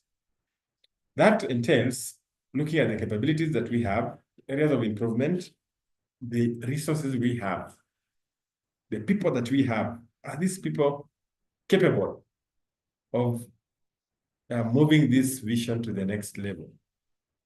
If they're not capable, you've seen efforts to do what? To train people, where you say that I think we need to develop these people so that they can help in achieving the vision. Or you've seen companies trying to bring people from outside, to hire people from outside to help in what? In driving the vision to the next level. So all that, it takes you back now to the vision creator. The vision creator. When the vision was being created, what was the essence? What direction was this vision looking for? Or what effort was it supposed to achieve? In terms of setting the goal, basically, when you're setting the goal, then you are converting the statements of the team into specific targets. That means you're looking at objectives in line with the goal. So the goal is to become a market leader. So what are the objectives? What are the specific actions that we need to put in place? So you have to help, we have to see what are these specific objectives and what are the timelines? Because when you talk about objectives, we must look at SMART objectives. They should be specific, they should be measurable, achievable, realistic, and time-bound to help in being able to monitor the progress. Now, in terms of goal setting, we have 4 characteristics of goal setting. The first one is what we call goal difficulty. So goal difficulty says that increasing your employee goal difficulty increases their challenges and enhances amount of effort expended to achieve them. So the more difficult goals lead to increased performance if they seem feasible. Then another characteristic is goal specificity, or the specificity in terms of the specifics. So when we are given the goals, then employees will tend to perform better if they are specific, because if you give a specific goal, it helps the person to concentrate on the expected outcomes. But if it's a wider goal, it becomes so difficult to know where do we start from, or what is it that I can accomplish first before moving to the next one.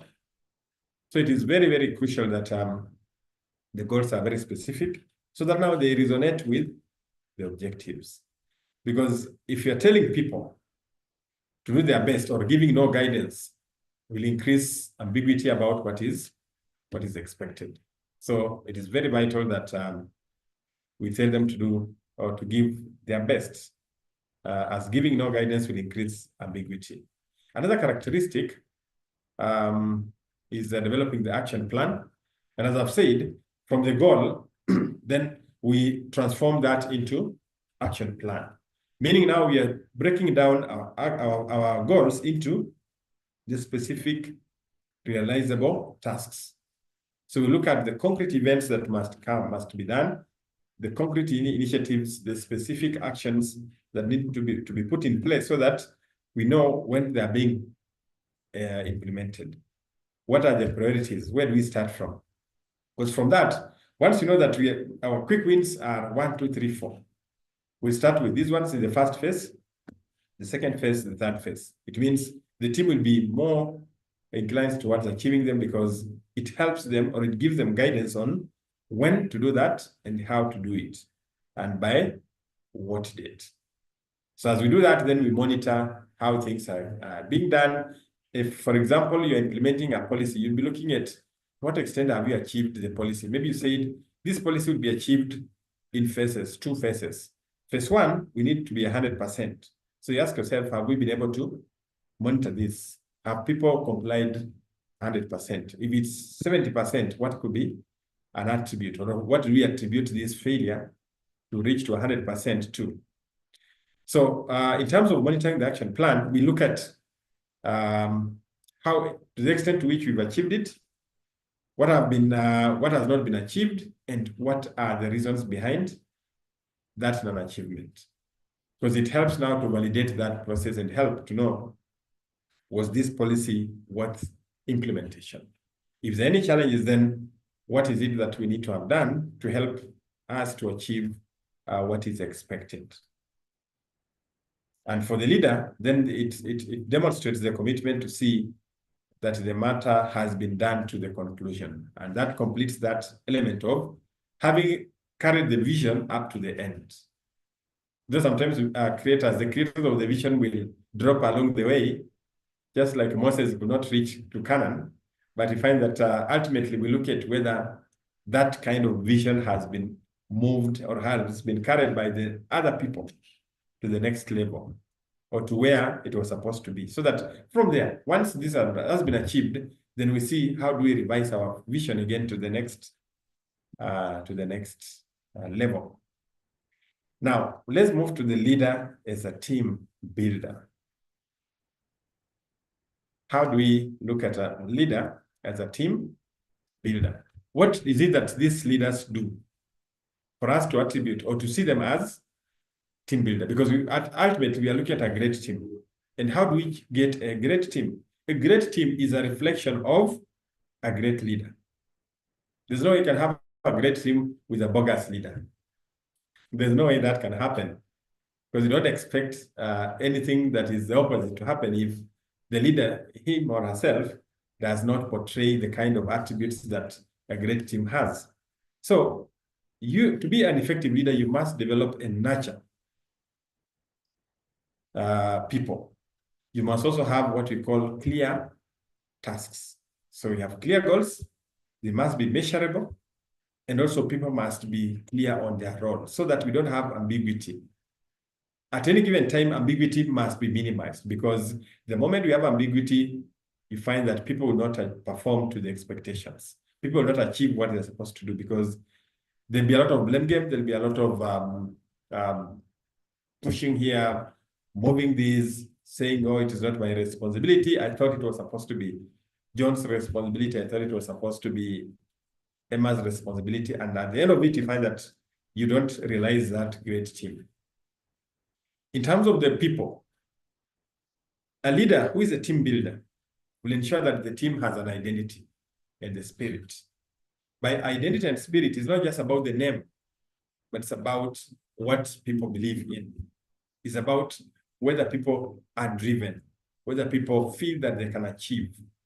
And it's also about what sense of fun and enjoyment will people believe. There's that open and honest communication.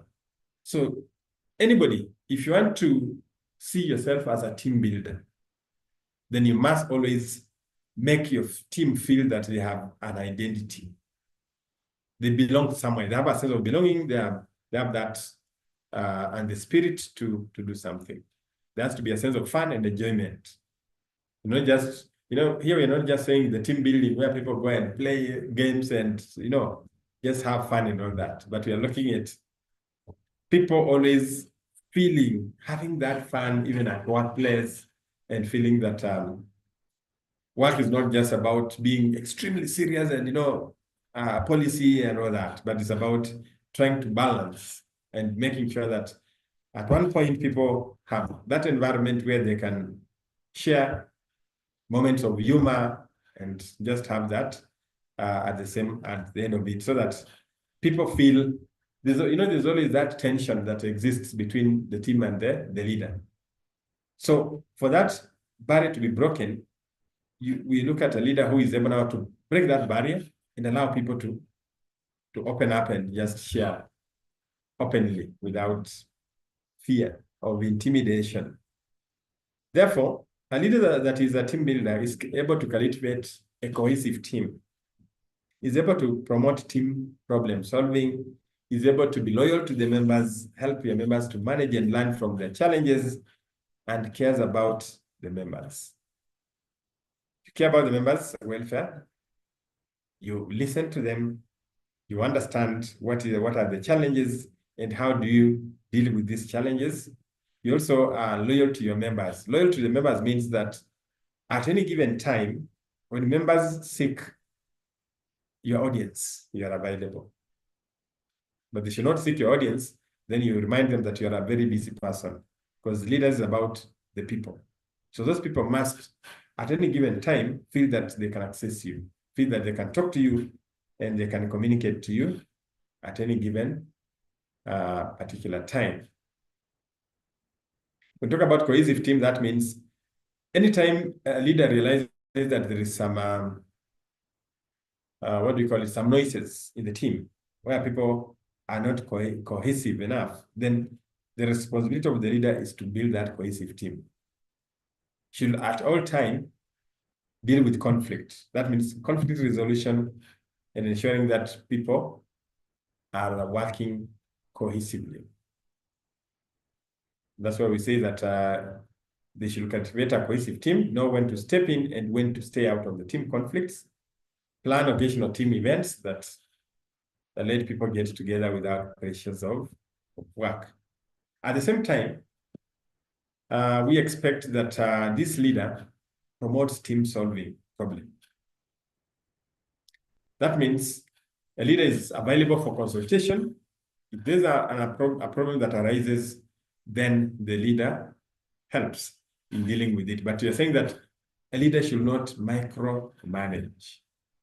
The danger of micromanaging means that you limit people and people will just be operating as machines. So if you're micromanaging, that means I'll sit and wait for you to come and tell me, do this. I do that, I wait. I do this, I wait. I send you this report, I wait. And that, at the end of it, you are making people to operate like machines so that they're just about clicking the button on, off. At the end of it, you are not building anyone. Rather, you're just minimizing them, and therefore they will not see the need for you being in that position. Then, as a problem-solving person, then a leader will also help to guide whatever or whenever employees bring to you a problem, and they expect it to also bring you at least a solution. Loyalty to the members, I said, you must be the voice of the team and at the management table. We should not, as a leader, you should not point a finger when something goes wrong. Because we say that as a leader, you carry the responsibility. If your members are not achieving, that means there's something you're not doing. If they're in conflict, that means it is your responsibility to create or to pacify that conflict. If you don't pacify the conflict, it will escalate and it will affect your team performance. At the end of it, you being the leader, you'll be accountable for your team failure. And therefore, it is very imperative that leaders must, at any given time, keep track and ensure that their team is in harmony. Similarly, the leader should help members to manage and learn from their challenges. People need to recognize the fact that challenges are there to be experienced. No one has succeeded without challenge, because actually from the challenges that we say we've succeeded, you can imagine a scenario where we didn't have any challenges, then we don't have anything to celebrate. Because from the challenges, that's where you can say that I overcame this challenge and I am who I am. I started this business without a house. I started this business without being able to pay rent, but I'm now able to pay rent. I started working when I didn't have anything. Now I've grown and I have this and that and that. All that. It's about being able to see that this is the best way I've gone through. Delegate, but don't abdicate. So if we abdicate our roles, then ultimately things will fall apart. And once things fall apart, we will be held accountable for the failure to have averted this kind of crisis.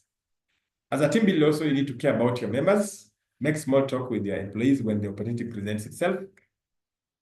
Now, there is this component of greeting employees by name when you make first contacts each day.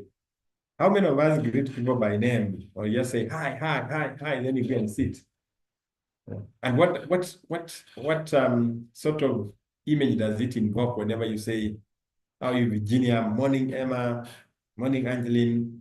Meshach, good morning, and all that. It creates some form of family. Because by the time somebody refers you by name, and like somebody who is just saying, hi, you, or where, like that, all those two, you're referring to the same person, but the approach that is being used creates some level of either closeness or barrier between the two. So it is important that as a team builder, you create that and talk to or greet your employees by name. I know we have leaders or even supervisors who at every day, they'll say hi to their members. Others, they just walk straight to their desk. They keep quiet and you wonder whether they are okay or not okay. And you say, anyway, here it's about work, so tufanye kazi. Also, being positive and encouraging force is also part of the team as a leader. Now, team leader as a task allocator. How do leaders become task allocators? Leaders get things done through people. And because things have to be done through people, it means you need to identify the people and align them to the results. That's where we can be able to say, in this case, we can have leaders who use the people to achieve the task or to perform a task so that at the end we have the result. So we need to ensure that we blend the task and the people and come up with the best concoction of these two so that now we get our result. So the result will be the concoction of these two. So effective leaders therefore need to understand the value of allocating tasks or delegating and know how to do it. Because failure to do that, if you are delegating or if you have the people, but they are not given the right work. And this is a case where you've seen sometimes saying that there are so many people in this organization, how come they're not achieving? Because there's no proper task allocation. Or there are people who are seen to be just buying their time, they're just earning and they're not doing anything. And it all boils down to whether the leader was able to allocate the tasks accordingly. So in terms of delegation, the assignment of authority to another person to carry out, it allows employees to make decisions. That is, it's a shift of decision-making from authority from one organization level to another. Now, how do we delegate or what to delegate? Sometimes they are recurring and routine tools, tasks that will increase or develop an employee's skills or knowledge. Then I have vocational duties or tasks, or the tasks I do that are in someone's area of expertise or interest. That's what you can delegate. Who to engage to? How do we delegate that? We can allocate or we can delegate this kind of task to a person who is already able and willing to take on responsibility for that particular task. You cannot delegate to somebody who is not willing. You cannot delegate to somebody who does not feel that responsibility, because ultimately, remember, if you're a good leader, you must align these people into willing to accept that responsibility from the definition of a leader. So you must ensure that they are willing to do what? Take up that. Then also we must be able to identify the potential people who can be able now to learn the tasks in order to develop and extend their skills. Because as a leader, every time as you look at your staff, as you look at your people, you look at the team, you're able to identify, you're able to see who is this person suited to this. Sometimes when you have a task that you need to do as a team, as a group, you know very well that if it's about technical, this Jen can do. If it's about maybe communication, so and so can do. Already, by doing that, you've been able to identify the potential of every team member. And therefore, it's just a matter of now, how do we align these activities so that we are now able to utilize our skills to the best capability that we do possess. So who to delegate to? A person who wants to make their job more interesting and challenging. Now, how do we delegate effectively? One, we need to clarify the assignment. And how do you clarify the assignment? It is the duty of the leader to specify the range of discretion. In this case, I'm not looking at you as a head of department. I'm not looking at you as a supervisor, but I'm looking at you as Meshach, who is delegating a duty to Virginia in the same department. And we want to see how well. So you must specify or clarify that range of discretion. Allow the employee to participate and also inform others that delegation has occurred. Then you monitor the result. This is the only way also you can develop other people. You can develop them by allowing them to do. Remember, we talked about empowering. This is the only way you can empower somebody who you're working with, for them also to be more competent in the area that you command. So that there is that transfer of knowledge, there is the transfer of experience, there is that seamless flow. And at the end of it, you find that when you're not there, work continues seamlessly. But we have a tendency of people trying to hold on to what they do so that it has to be them. So if they're not there, you find that things are not moving. Yet we are working as a team. So if you're a team that is able now to allocate tasks, ensure that you make sure that people understand what is expected, they know what is expected of them, how they're supposed to do it, and ultimately what results are expected. And that's where, for you to delegate effectively, you have to go through these stages. When you talk about clarifying the assignment, the information should be given clearly. What is expected, I've already talked about that.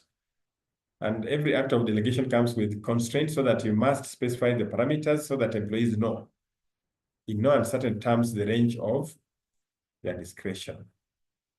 Then allow the employee to participate. One of the best ways to decide how much authority would be necessary to accomplish a task is to allow the employee to participate in that decision. Because if we've not allowed them to participate, how do we measure the level of achievement?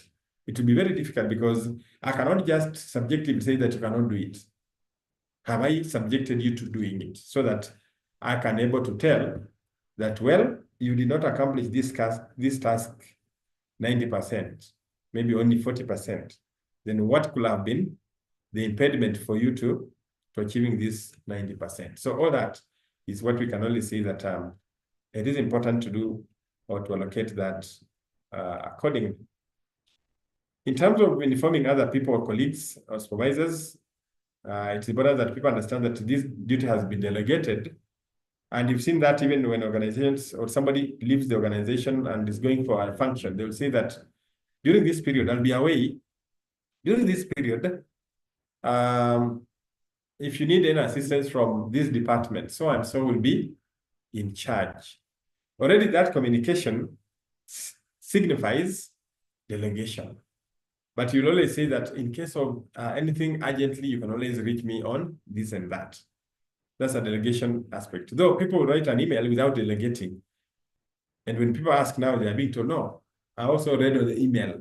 I didn't receive proper delegation, which has always been a gray area in organization, whereby people write emails saying that in my absence, so-and-so will be conduct so-and-so. But that so-and-so has not been given any responsibility. He or she is also just reading that from the email that has been shared by the specific person or the specific employee. So it's crucial that when we delegate adequately, communicate effectively, and let the person know the extent of the delegation. Let them know what are these things they can effectively execute and what are these things that they need to consult, or what are these things that need to be forwarded to the next level or to the next person.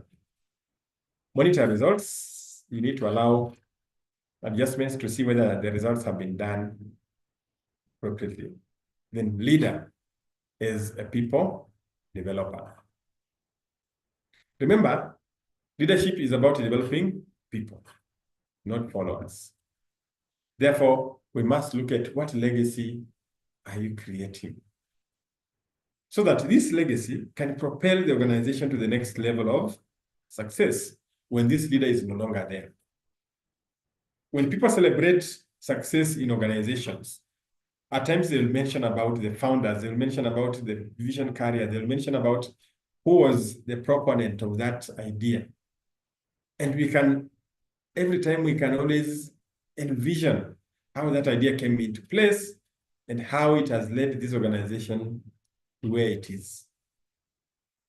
How that person started with 5 people. Now we are looking at an organization of over 200 people.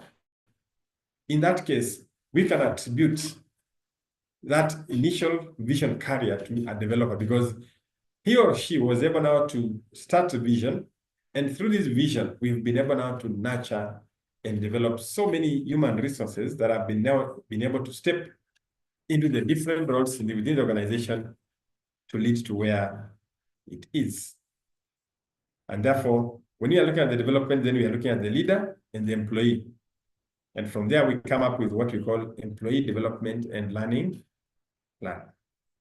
People who are identified and taken through training to occupy certain positions or to grow in their competencies is a way of developing staff. And whenever we do that, then we are helping people to move to the next level. We are helping them to enhance their skill. We're also helping them to be well anchored so that they can be able now to deal with their roles without or with a lot of confidence or without fear. Now, an employee development plan is a formal contract between the leader and an employee that identifies specific development activities that link employee interests and skills to organizational needs.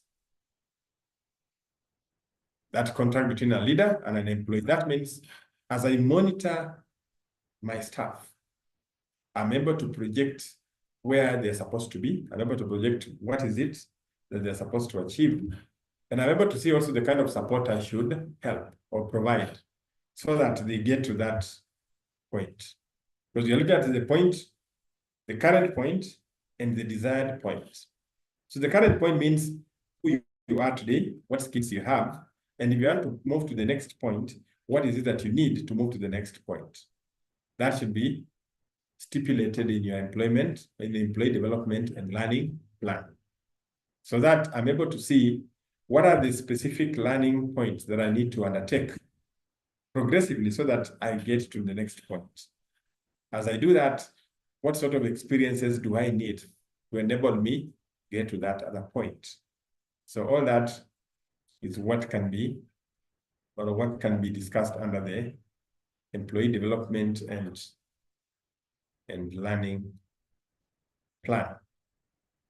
So this plan is the outcome of one or more discussion sessions that addresses one, the employee and manager's perspectives on the employee effectiveness in her current role, and the mutual suggestions for increasing impact in the current role. The mutual suggestions for increasing impact in the current role, and also the perspective on the employee effectiveness in her current role. That's ideally now what this employee development plan should do. Now, things to consider in designing this plan. You look at your competencies, you look at your staff, then you say, what are the core competencies for every level of employee in the organization? Assistant level, the most junior level, you look at the entry level competencies. Assistant, look at that. You look at line managers, you look at middle management, all that. So we have the different competencies that are there. Then we need to understand that each person learns differently, and the employees need to have tailored learning plans to suit their learning styles. So everyone will be able to know that for me, I think this is how I'm able to learn. You don't expect me to start at a junior level and tomorrow I've already done the managerial training or managerial program. So it has to be a journey through which somebody has to undertake. What will be the benefit of this employee development and learning plan? Employees benefit because they can reflect on and communicate their own interests, skills, and achievements to their managers.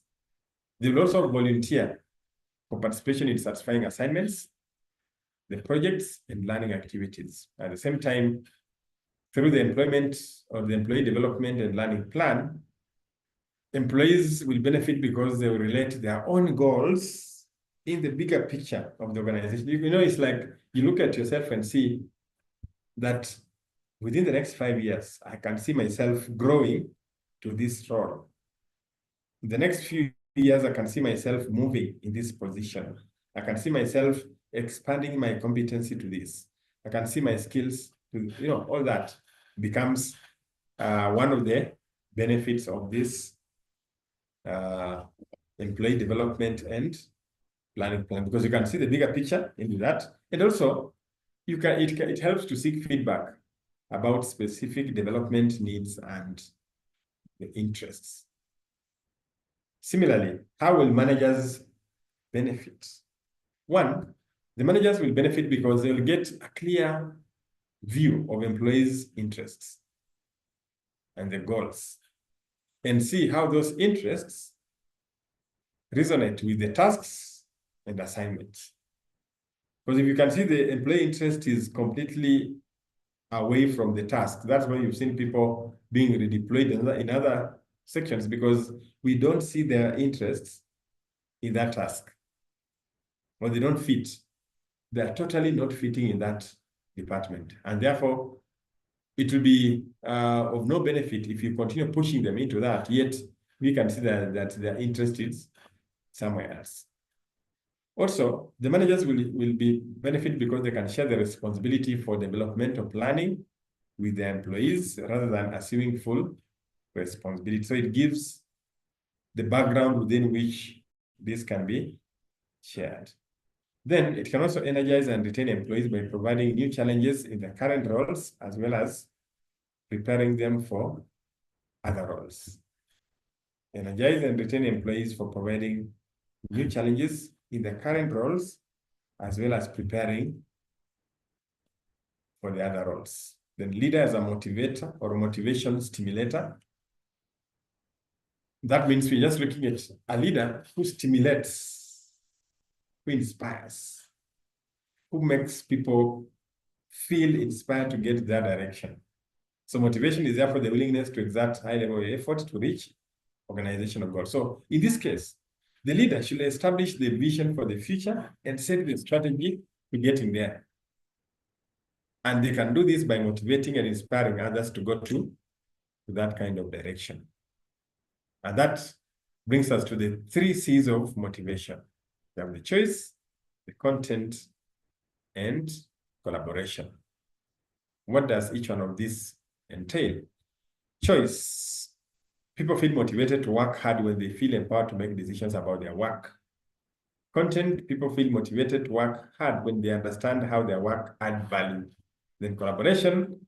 You feel motivated when you are inspired to cooperate, when you have an opportunity to help one another in succeeding. So that sums up the 3 C's of the leader is a motivator.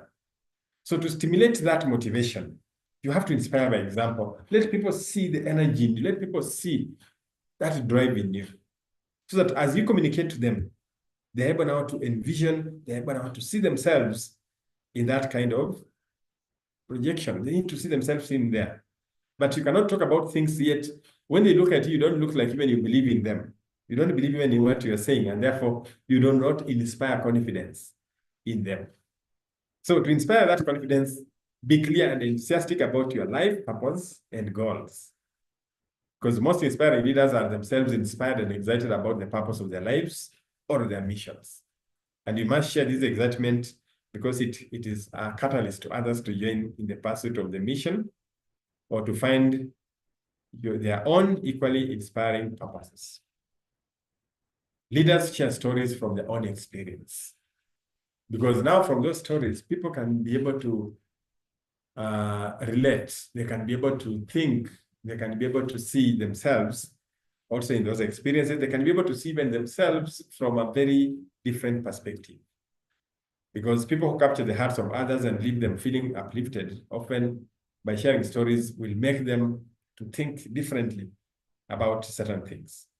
Sometimes you listen to people's stories about the tribulations they have gone through, the mistakes they have made, the failures they have had in life, and now waking up again and believing that they can do it, it stimulates them.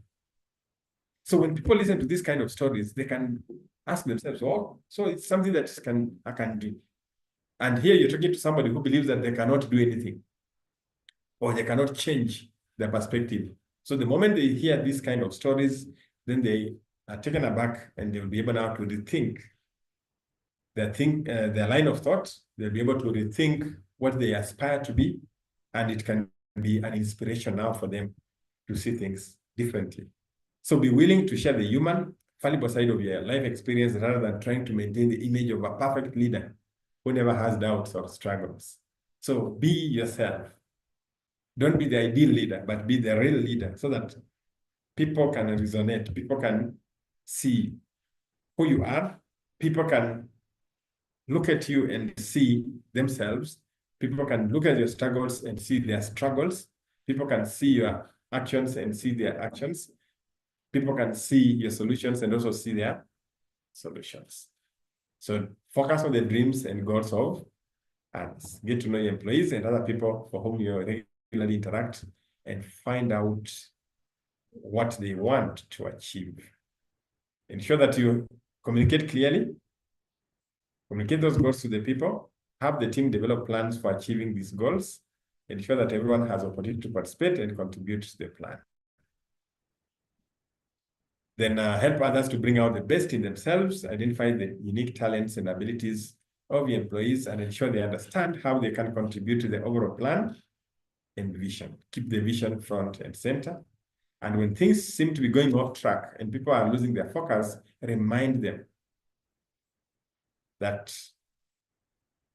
what you're aspiring is to work towards achieving that. So that marks the end of our session this morning. And I'll now open the floor for any questions, any clarifications, or any comments.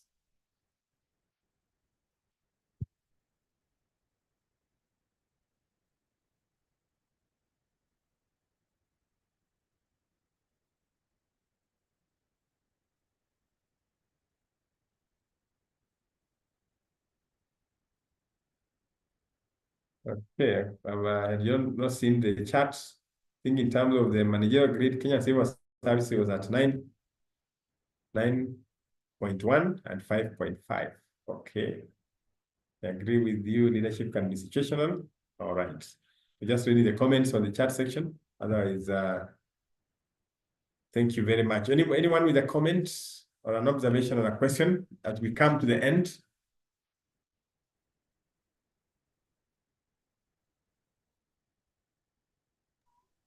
Mwalimu, I would just like to say thank you for the reminder of what leadership is supposed to look like. I think sometimes as leaders, we are just going from day to day. Yes. We don't remember that we need to still keep motivating and still keep developing our people. Thank you so much. Thank you, Carol. Yeah, it's something that we need to remind ourselves. At times when somebody becomes a leader, that's the only time you feel like you need to empower people. Then after that, you forget that these people still expect a lot from you. So thank you very much for your comment, Carol.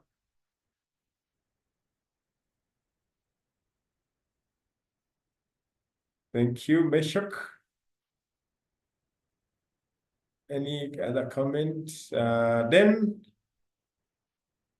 are you with us? If you're not, then we can end.